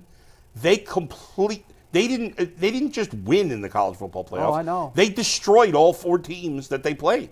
Destroyed. And because of the new system, it's going to be much easier for teams to repeat potentially. Yeah. You think, well, they got to win 4 games. It's not easy to repeat. But You no, do think it will if be you easy? get off to a slow start, Ohio State's going to be in the playoffs every year. Every year they're going to be in the playoffs. So they're going to take another quarterback out of the portal. There's going to be times early in the season, like this year, where they're going to look rusty, and idiots like me are going to say, I don't know. They don't look that good. And then by the end of the year, the fact that they have an absurd amount of talent will win the day, which is what we saw. And that's, Ryan deserves credit. They're going to probably have, just like everybody else, have times early in the year where they struggle. And people are going to be like, I don't know. Because I remember people saying when Ohio State played Akron early in the year, like, Will Howard, man. It was terrible. Akron's winning 3-0 after And the then, first and quarter. then the Oh my mistake God. Howard made at the end of the Oregon game. So my point is, you are going to see teams get exponentially better from September to November, and certainly through November to January. Yep. We're playing in the playoffs. Justin, let me ask you this because you lived it. I think I had a conversation with some Ohio State friends, and just shortly after the game was over, we were on a text thread, and some of them were saying what you said. Well, at the end of the day, it was just overwhelming talent, and because take Smith out of the game like Texas did. That's all right. We got the 2 of the top 5 or 10 running backs, and we've got other wide receivers that would be ones on just about every other program in the country. I think what's being undervalued for this group was the chemistry, was the camaraderie, was the galvanization of this team. Will Howard openly told reporters he was waking up in the middle of the night after the Oregon game in sweats for the way he ended that game. He talked about it was at his lowest place. Ryan Day openly talked about, you guys have no idea what it was really like for me and my family. The fact that they went through those fires and came out of them the other side together, it's either going to wilt you or it's going to galvanize you. And I want to know from you, as you look back to yours, where did the chemistry of your group, how did that fit in? Because that's the one thing that you can't carry over group to group. 25% of these guys are walking out the door. Right. And mostly the leaders. True, but there's a lot of guys in that locker room that sat back and learned a lot. They did. For those guys. And I know like when we won the national championship in 2002, there was a lot of great leaders on my team that ended up teaching a lot to like the freshmen on our squad that like some guys played, some didn't, but like it was Mangold, it was AJ Hawk, Bobby Carpenter, Santonio Holmes, Troy Smith. Like those guys were all on that team. Yeah, they didn't play a ton. What was the chemistry like? But the chemistry on the team, it became so much closer and tight knit because we were still kind of a crossover team from Cooper to Tressel. So you had a bunch of guys in different belief systems. Like, what are we bought in or are we not? Right. And through a lot of tough. Close games, we became closer and closer through handling adversity. And then you go to a game like Miami where we are basically, it's us. It's the whole like us against the world mentality. Well, that is what Ohio State faced this year when they faced Michigan and 100%. lost. Because they had to circle the wagons just internally. Like the only people that were in on what they were trying to do and accomplish with their goals was the people that were in that building. Everybody else, I have friends who are diehard Ohio State fans that sold their tickets to the Tennessee game. They were not going to the Tennessee game. It's too cold. We'll watch it on TV. Probably going to lose anyway. Doesn't matter. Look, you lost to Michigan. How are you going to beat the Volunteers? The first ever playoff game at the Shoe. But that's what it was. So I say that to make the point that nobody gave them a chance except themselves. And so that culture is just going to translate to next year. I don't care who you plug in and play at quarterback. They're going to be able to, like, everybody that was there this year, it's gonna be like that Patriot way, that culture. They're gonna want it. Yeah, they're gonna for themselves. And then they're gonna be choosy on who they want.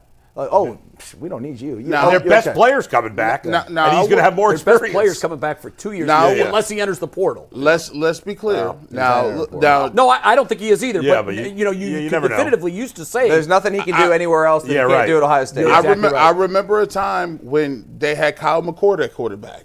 I do too. And people thought they would win the championship. That team was loaded too. Right, but Jay brought up this. Dustin brought up this point yesterday. Had there been a 12-team playoff, maybe they would have won a championship. And Kyle McCord may have been this legend, just like Will Howard. So here's the thing: can Ohio State win next year? Sure, they can win. Do they have probably the best talent amongst in the country? Sure. There's two things that they're going to have to play well. One, they got to have a quarterback. And they got to find out and figure it out early and often. They've done a decent job of it. They did it when they had C.J. Stroud. They're gonna have a choice between 5 stars and a bunch of guys that may want to transfer. That's the biggest position that they got to figure out. And then 2 is the guys that they have there, because now, like you said, it is NIL. There's a lot of guys that are gonna move. Sure. There's gonna be some guys that come in. What mentality do those guys have come in? Yeah. They got some great dudes. They got to train. Caleb Downs was huge. Well, look at the 2 players that played the best offensively for the Buckeyes weren't Buckeyes a year ago. Huge, like Judkins and Caleb Downs. Caleb Downs is the best defensive back in the league. He is Mike Doss reincarnated. Like, is he that good? And they were the same number. It's just crazy. Wait, is he that good? Yes. Wow. Okay, that's high. And by the way, to Dustin's point, when he said the cool kids, Ohio State is the most hated team in college sports right now. They are hated nationally. Every other fan base hates Ohio State, but players love playing for the hated team. You know, that's true. They love playing for Miami. They love playing Georgetown basketball. Everybody hated Georgetown basketball when I was a kid. Think about this, all the cool kids wanted to play there. You're right about that. LeBron is talking about Ohio State all the time. Like anybody we turned Notre Dame. Bryce Harper showed up at the game wearing Letterman coat. Yeah, Come on, exactly. Yes. But what was interesting to me was Notre Dame is typically the most hated team. Now it's Ohio State. And somehow, in the championship game, you could tell that Fowler and even Herbie, to a certain extent, were getting really caught up in that comeback and that inertia. And I feel like the country was rooting for Notre Dame. Of course. I think they were more rooting for a close game. They wanted the game to be good again. Yeah. But I mean, the Yankees are hated, but people want to play for the Yankees. The Dodgers are now hated. Everybody wants to play for the Dodgers. We've seen that players, maybe not anymore, but players for years wanted to play for the Cowboys. Everybody hated the Cowboys. It's good to be hated. And the one difference about Ohio State football and all these other schools, the players now have all the power. They choose. In the NFL 100%. And even in Major League Baseball, you go who selects you. Yeah, these guys can go wherever they want. And to your point, and I agree with you, I do think they are the cool school on campus. I'm ready to see. These kids are going to want to flock to Columbus. I'm ready to see. Listen, Clemson had their run. It was for 2-3 years. They was that deal. Alabama, you know what they was bringing. A couple of years ago, we just ended the Georgia run. Georgia won what? Did they win almost three in a row? Alabama's done, right? Georgia won back to back. They feel it. Georgia won back to back and then played. Georgia won back to back. LSU crept in there and won a national championship. They crept in there. So now I want to see them put something together. Like in college, to be that guy, you got to win multiples. Like you got to run a back to back. You got to be winning like that. So I'm gonna see if they're gonna do it next year. When you look at the list of coaches that have won national championships, it reads like a who's who of coaches. Paul Brown was the first to do it. Yeah. Woody Hayes won 5. And then you had Urban. First you had Tressel, then Urban, and now Ryan Day. If Ryan Day can win another one, and by the way, Dennis Dodd, I think, wrote a piece for CBS yesterday. He's a total I know he idiot. hates the Buckeyes. He's an idiot. And I think he was just doing this to get under Ohio State fans' Didn't he do something creepy with skin. Caitlin Clark once? Wasn't that the same guy? No, that was a different guy, but I remember that. Okay. That was Greg But Dennis Doyle. Dodd is just a Buckeye hater, always has been. Star. But he wrote a piece where he, out of thin air, I think, because I haven't heard this, speculated that Buckeye fans now are going to have to deal with Ryan Day saying, you know what, F you. And then he might go to the NFL. And he's got all these opportunities. Now, I haven't heard any of that smoke. Maybe it's out there. I don't know. Maybe he will. I don't see it. But he has a chance to do something that only Woody has done, and that's win multiple championships. Well, he has a Ohio major State. advantage that Tressel and Urban didn't have. What's that? A playoff. Two of major advantages. A playoff. And paying people. And B, you could pay whatever you. I know we look at the playoffs as an advantage, but to the same token here, in the old days, and not even Woody's day. In Woody's day, you had to win the bowl game if you were going to win the national championship. Yeah, dude, back in the day, like when my uncles played on the 68 team. I had 2 uncles that won the title in 68 at Ohio State. And legendary team. Legendary team. You couldn't. There were like 5 teams in America that had a chance. That's exactly right. When the season began, there were like 5 teams in America that had a chance. And at Ohio State then, you knew you had to take care of business with everyone else. That was easy. You had to beat Michigan. You had to win the Rose Bowl. Yeah. And if you did, you had a really good chance of being voted the national champion. But now, you say it's an advantage with the playoff. I agree with that to a certain extent. Not compared to those. I'm talking compared to Urban and Tressel. Yeah, but now you've got to make a run. This Ohio State run, I said this a week ago.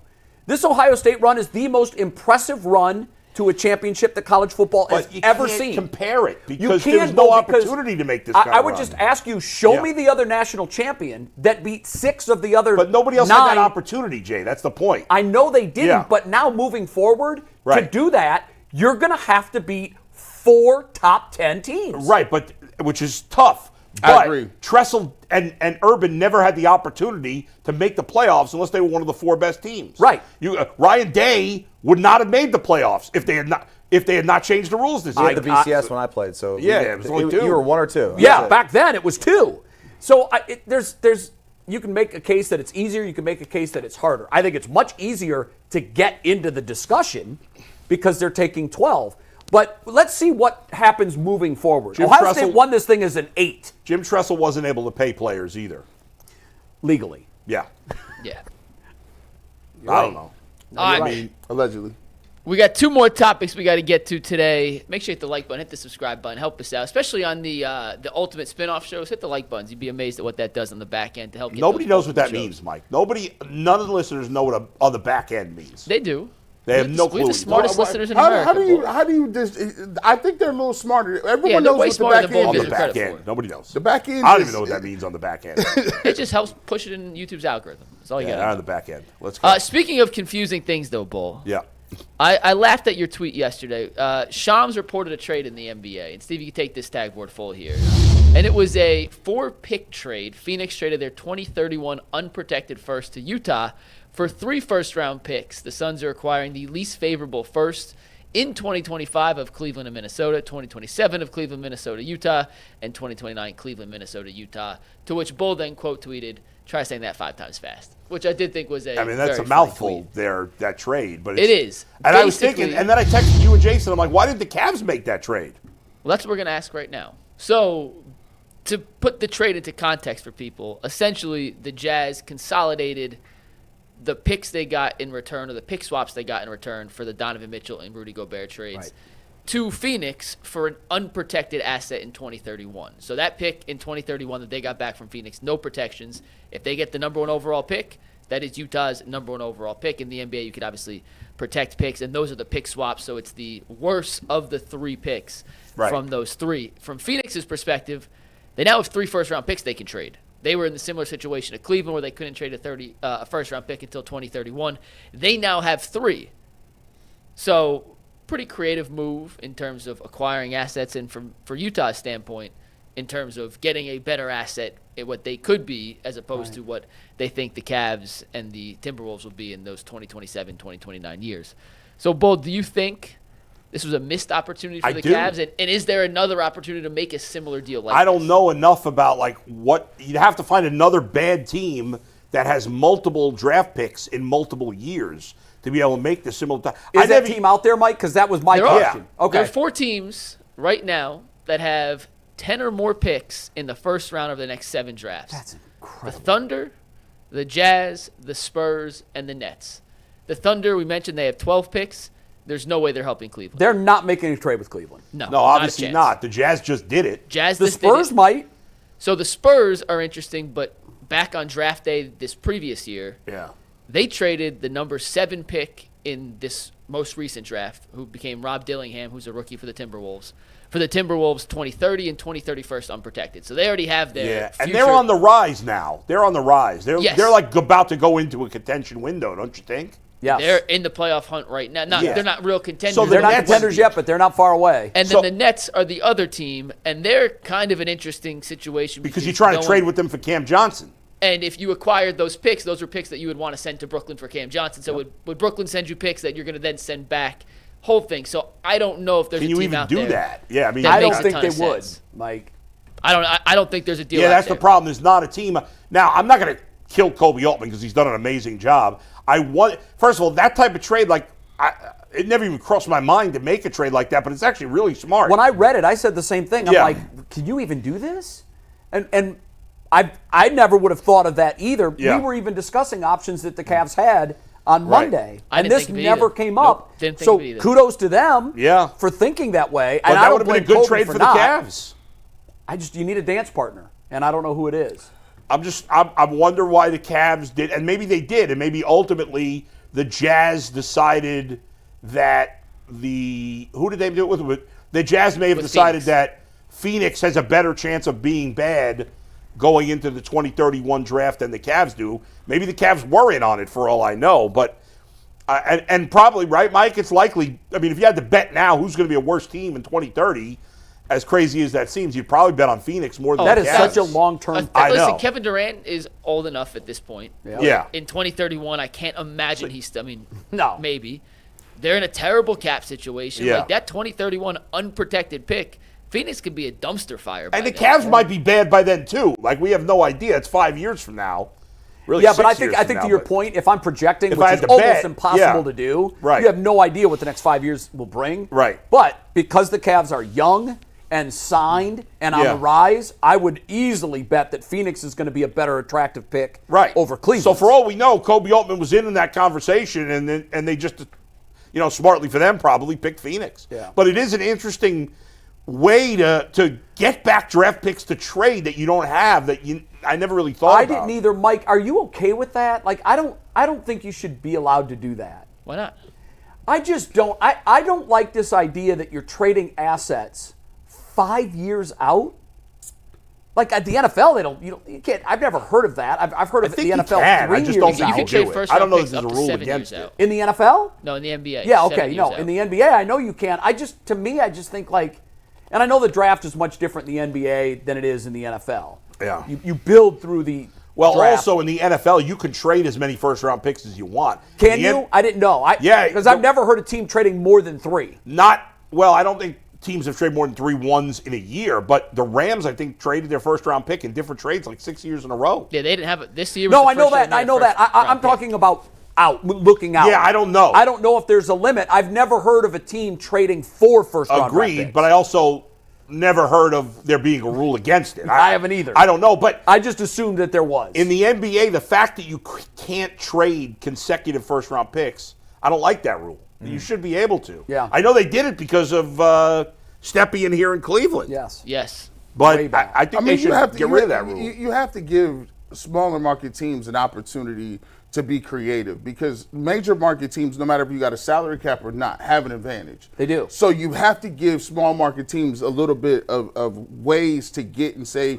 I could get creative with my free agency. I get creative with my trades. You have to give them away because people will just be like, yeah, I'm gonna go to Miami and take this money and have no state taxes. But how do big market teams have an advantage in the NBA? Well, through players, I think, and I think that's maybe where you want to. If you ask where destination-wise, all things being equal, I see. they want to be in Miami because there's no tax, or Orlando. But there's other things too. People want to go to L.A. That's why LeBron's there. That's true. People want to go to New York. People- Who says when they're a kid and they're from a coastal city, it's my dream to grow up and play for the Milwaukee Bucks? Especially when they're free agents. And so you want to give especially when you're free agents and you served your time, so to speak. But they have that advantage because they can offer more than the other team. Yes. So there is already a small built-in advantage. So that's why they do things like that. Right. I agree with that. I think it's more about the sexiness of the market rather than the big market, but it goes hand in hand a lot. I think they do Like go nobody's hand in hand. flocking to Chicago, which is a big market in basketball. You're right. You know, right. but I get what you guys are saying. You're right. Now, money talks in the end, but there's just so much. It really has a lot to do with how much the owner is willing to spend above the cap, just like in football. Yep. Right. Ultimately, that's what it comes down to. And ultimately, the biggest advantage for football is, at least it seems, I don't know that this is definitely the case, that market size is almost irrelevant. It is football. irrelevant. I mean, Green Bay's the smallest market in pro sports, yet are they ever not in the playoff conversation? Right, Not in my lifetime. I can't remember. And there's no, like when you hear, in basketball is really the only sport that you hear the idea of players choosing because they like the city or something cool about the city. In baseball, it has more to do with money than it does the city itself, I think. Sasaki just picked L.A. I think I think there's a lot of reasons he picked Sasaki LA. just picked L.A. because he wanted to be on the West Coast. I know it's a unique situation. I think it's a but three. the money was equal with him. It's a It has to do three-pronged with the system. team more than, but it wasn't because of money. You're right. Baseball is the bag. Basketball is the lifestyle. But football, like I've always said it, football is a cult. Football is a religion. Yep. So God called Reggie White to Green Bay. like when you have fans that don't care nothing about nothing, football will last forever. So therefore, you could be a god in Green Bay or Jacksonville or wherever the case may be, because the people, like, it's part of our culture. So all your games are on national TV, essentially. all of Yeah. them. And so that's but a it big is still difference. about the bag in football. But the thing in football is, for the most part, for the superstars, which is what you care about, every team is willing to give them the bag. And especially because you You can know. draft a quarterback and then your team can be good. And Right. for Sasaki, too, I don't know that we talked about this. I haven't talked about this with you, but one of the things that I had insisted, he's going to the Dodgers, and that's it. Because there was a cap on his earning potential. What I said was, if I'm him or his representatives, I'm saying, okay, you can make a minimum amount as a player, but if you go where Shohei is, and all of your games are seen in Japan, your ability to make outside sponsorship money is far greater. If you go That's to true. Milwaukee, Very different, yeah. nobody in Japan is watching all of your games. But what you should be upset about, the cheating contract is deferring your payment. How did you let Shohei Ohtani get that off? Well, that is the that's a most problem. cheapness. That's a whole different. Like, that's wild. and baseball will address that. I think they they have better. to. Like, just give me $500,000 and put this in an annuity. What? No, it's like and $2 million, right? I think that's all he makes. He's deferring $68 million a year. How can you do that? I mean, it's insane. Like, Well, for And one thing, since then, every player they've signed has deferred at least some money. and Every if I'm player. the Dodgers, I'm going to continue to do it until Major League Baseball tells in the me past, I can't. it wasn't a big deal because in the past, players really rarely wanted to want do their that. money And now, now right? they've all done it.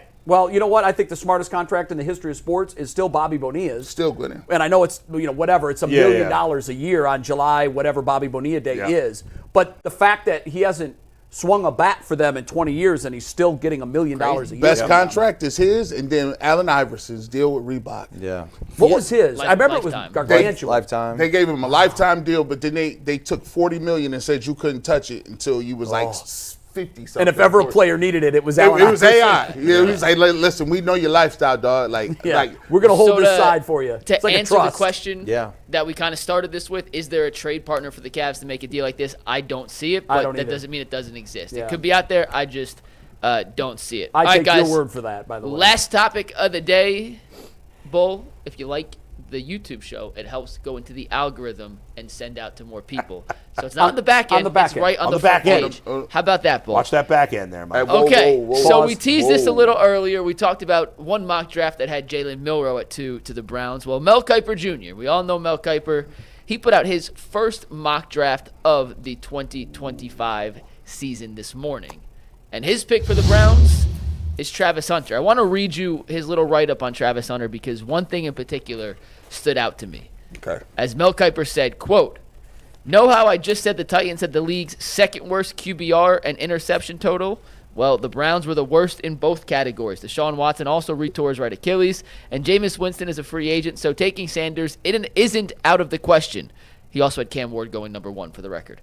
But I think Cleveland is more likely to address another hole here and find quarterback reinforcements in free agency and or later in the draft. Trading back for more picks with another QB-needy team could be part of the equation too. I Plus, agree with that part. Hunter is just that good. I see elite quickness and ball skills on both sides of the ball, traits that helped him score 15 touchdowns and grab 4 interceptions this season. The Browns would likely use him primarily at receiver. and then sprinkle him in at cornerback in specific situations. I find it. I always am curious as to when guys do mock drafts. Do they do it based on what they think should happen or what they think will happen? I think what they think will happen. Okay, so but like because he obviously put some input in there Yeah. from Cleveland about what some things that right, they were thinking. But does Mel Kiper know what the Browns are thinking? He talks to everybody, Bull. Yeah? He talks to everybody. It's interesting. He's got people at every single organization. He is as plugged in, perhaps, as anyone. I know he doesn't break as much news as he's strictly a draft guy. That is it. And he's been doing it since I was and two. doing it very well. Yeah. And I love Mel Kiper. But the funny thing is, if they trade down for another team and to move up to get a quarterback, the Browns better damn well be right that quarterback's not going to be good. Yeah, it's going to look. Because if they trade down and then that guy becomes a good quarterback that they could have taken, You're right. No, you're right. That's what I've been saying the whole time. Like you can't. It's almost you can't afford. Like you can't afford not to have a quarterback. Like if they want to trade down, they better be damn sure. And to that point, that's risky, right? If I'm Andrew Berry, who has and I'm going to be kind here, who has a spotty draft record, and I'm being kind. Oh yeah. If I had to put his draft record in either been good or bad, it's been bad. And I don't think anybody would disagree with this. Yeah. If I'm Andrew Berry, I have to have a guy that I think 5 years from now is not only on my roster, but has played at an all-pro level or a Pro Bowl level. And I don't think that guy is there at quarterback, that you can really relax at night saying, I don't have to worry about this guy. I think the guys that you don't have to worry about, Carter and Hunter, to me, those are the guys. And Andrew Berry better get this right because he can't have another bad year. The problem is, it's just the quarterback is so much more important than everything else. I understand that. Those guys don't turn around franchises. And Barry and Stefanski can't go through another year of 4 or 5 wins. Oh no, Like nope. They're hoping and praying, I'm sure, that they can find a quarterback at number 2 that can come in here and play right away and help them sort of establish. Do you think with the guys that are out there, the odds are greater that they bring in a guy at quarterback that underwhelms or overwhelms? Because I think the odds are greater than we're talking about a veteran. We're talking about number 2. No, I'm thinking about at 2. And that's another reason why I would just steer away from that and get one later in the draft. There are guys out there that you can make a play for. And for me, I just think that you've got to be operating this as the most sure thing. And I just think that Travis Hunter is the most NFL-ready player. So you're in I favor. don't think GMs look at it the same way we do. No, they probably don't, Bull. But if you're Andrew Berry, you're not looking at it the way a first-year GM looks at it. You've got a honeymoon period. His honeymoon is over. Well, let me ask you this, Jay. If you're Andrew Berry, yeah, and let's say Andrew, I don't think he thinks this way, but let's say you're Andrew Berry and and Cam Ward goes 1, and in your heart, your brain, whatever, you're like, I'm 90% sure that Shedeur Sanders is going to be a Pro Bowl caliber quarterback. Yeah. I'm 100% sure Travis Hunter is going to be a Pro Bowl caliber. Take Travis Hunter. See, if I were him, I would take the. Here's why I say that: the 90% at quarterback. Yeah. We have seen in our lifetimes 30 guys that have been 90% sure guys at quarterback that have just washed out. They just weren't good. But you got to. I don't know. They don't have a grace period. There's been plenty though. of other positions that have washed out. They don't have a grace period. We don't know Travis Hunter's going to be great in the NFL. There's no sure thing. If I'm putting a likelihood on Travis Hunter being a star in the NFL or Sanders or Ward, I am betting on Travis Hunter all day, every day. I just am, because at that position, it is easier to translate success from the college ranks to the NFL. And by the way, his Achilles heel in his drafts has been wide receiver. So here's the thing. He cannot evaluate talent at wide receiver. So Jay, if they draft Travis Hunter, he's a corner and a receiver. I look at him as a receiver. Okay. Well, no, he got to play. If you're going to draft him too, he better play everything. Yeah, but now if he's that great asset, you double the injury risk. Well, see this thing. You're risk averse. You're going to have to take a risk. If you draft Travis Hunter, you're going to have to play him both ways. If you don't take Travis Hunter, you have to take a quarterback, because a quarterback gives you the more bang for your buck. If you think about it like this, you can put Travis Hunter on this squad, and y'all can win 5 games. You're out of a job, and you got Travis Hunter. Well, we don't know what the quarterback's going to be. So that's what I'm saying. The quarterback, chances are, if you draft a quarterback in the 3rd round, he is not ready to play right now. Okay, let me ask you this, because you've been Mr. Stockpile USA at wide receiver. Yes. What if you take Sanders and then at 6 games through the year, it's obvious he's got one receiver to throw to again? Well, who you wouldn't throwing you to? rather be in that situation? No, I wouldn't, because I've lived in that situation for the last, really, honestly, in the Browns' entire history, they have the worst collection of wide receivers of any team in the NFL, Jay, but save maybe the Chicago Bears. That's not why they haven't won. No, I know it's not, but Bull, what they've done hasn't worked. Go get free agents. It hasn't worked. And they haven't drafted a lot of quarterbacks high. No. Well, if you go back and look since they've come back, yeah, they have. And they've all been, for the most part, bad draft picks. Here's the thing. No, they've drafted 1 or 2. I mean, they've drafted Tim Couch and Baker Mayfield. number 1. That's it. Oh, no, I'm not talking about number 1. I'm talking about draft quarterback, period. Anything after a first-round pick. I mean, hell, they drafted Brady Quinn. But Jay, Some of them retrade. you're hitting us. Colt McCoy. I feel like, and I don't know, 3rd you round. may be right. I don't buy that quarterbacks bust in the 1st round any more than any other position. I don't know that I'm sure that data's out there. I'd like to know what the truth is. I would like to know it too. I I'd love think to know. a lot of people think that because it's more noticeable when And a quarterback busts. there's more quarterbacks taken in the 1st round than usually most any other position. I don't think that's Last true. year, how many? 6? Well, That's that's unusual. I just It talked is, about but- this on. I talked about this on Ultimate Browns. I said, look, if you guys, we sat here all year. We said, what was the issue? We had Sean King going. We talked about it week after week after week after week. Quarterback. We talked about it all year. Now you're here. You're right in front of it. You got this number 2 overall pick. Now you're telling me in a bad quarterback class, quote unquote. It is a bad quarterback class. You want to get the 5th best quarterback in a bad quarterback class and then hope that's going to I'd rather do that than overreach and be wrong. But you can't be wrong again. But Jay, there's got to be a quarterback in this draft that's worthy of playing the NFL. I Yes, agree, for there this is. Browns. Yes, I there are. agree. So if the Browns have the number 2 pick, odds are they're probably going to be able to pick the guy they want. Yeah, but go back and look at all of the drafts where quarterbacks taken not 1st or 2nd or even in the 1st round. When I'll name the 2 most successful in our lifetime. Do you think the Browns should take Tom Brady and where was Patrick Mahomes taken? Jay, 1st round? 1st round. Late in the 1st round. 11th. Later, 12th. It was I thought it 11th, was the 12th. 10th pick. Yeah. Most of the great Still, that's not Jay, like Jay, world-changing. Most of the top quarterbacks were drafted in the 1st round. Almost all of them. Anything lower than that's an anomaly. I would say that you better be right. I mean, yes. Of course it's right. However, Do you want to run through the list for real quick all again? of the guys that were drafted in the 1st round that succeeded, there are guys that were drafted in the 3rd round, in the 4th, in the 5th. No, there aren't. Tom Brady. That's one Brock guy. Purdy. There's Brock a Purdy couple- was taken with the last Jay, pick but in you're the saying draft. there's as many guys? No, most of the good quarterbacks were drafted in the 1st round. Well, yes, because they're the highest-rated quarterbacks coming out of college. So why would We've you had not- 4 years to address it. So why won't you take one? But do you want to call up a list of the guys that have been drafted first that were awful? But here's But we the can thing. do that about other positions we too. can. What Yeah. I'm saying is, if you're the Browns, Yeah. you have to measure this as you can't be wrong again. It I agree. sets this organization back. I'm saying that the likelihood of missing at quarterback in this draft, then comparing it to wide receiver with Travis Hunter sitting there, is greater. In your opinion, if my opinion. if Andrew Berry feels that way, then I agree with you. But if he may not feel that way, He may not, and Yeah. it may cost him his job. This regime, I'm just be honest with you. This regime this is their 3rd strike. You missed on Baker. It's their 4th strike. Okay. Well, you missed on Baker. You missed on Deshaun Watson. You missed on DTR. You didn't know what Snoop Huntley was good or not. You moved. These guys don't have a clue he with didn't it. miss on DTR. He was a crapshoot Well, I'm just late round saying pick. they have not.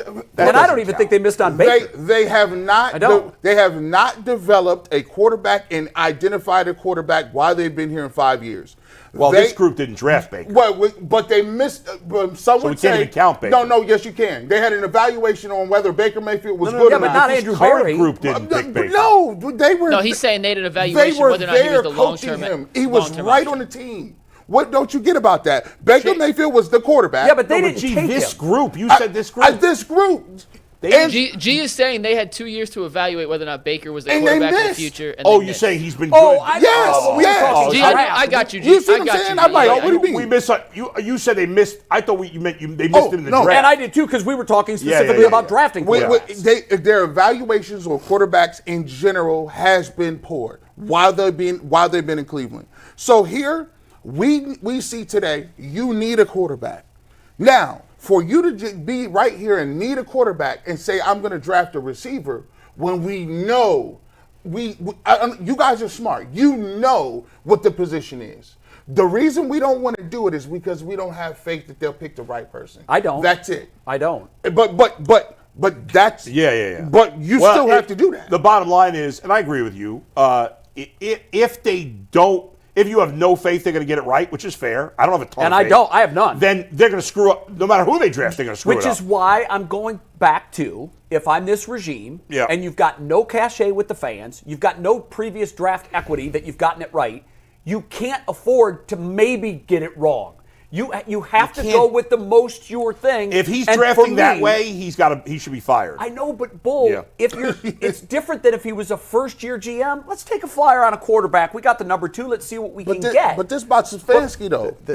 I'm not even putting Stefanski into this because I don't know how much say he'll have in this. What you mean? It's going to be Andrew Berry's pick. That's what I'm told. Listen, if Kevin Stefanski, once again, if they work together. Kevin Stefanski and Andrew Berry got contracts at the same time. They are both on the hot seat. If Kevin Stefanski has been coaching his team and he says, I have not had we talked about it. He has not had a choice to pick his guy. He's there. Kevin Stefanski better stand up on that coffee table and say, listen, I lost doing it your way. We're going to win doing it my way. What if he doesn't think his guy is there at 1 or 2? He better make one. He better make one. Guys, let Dustin get in here.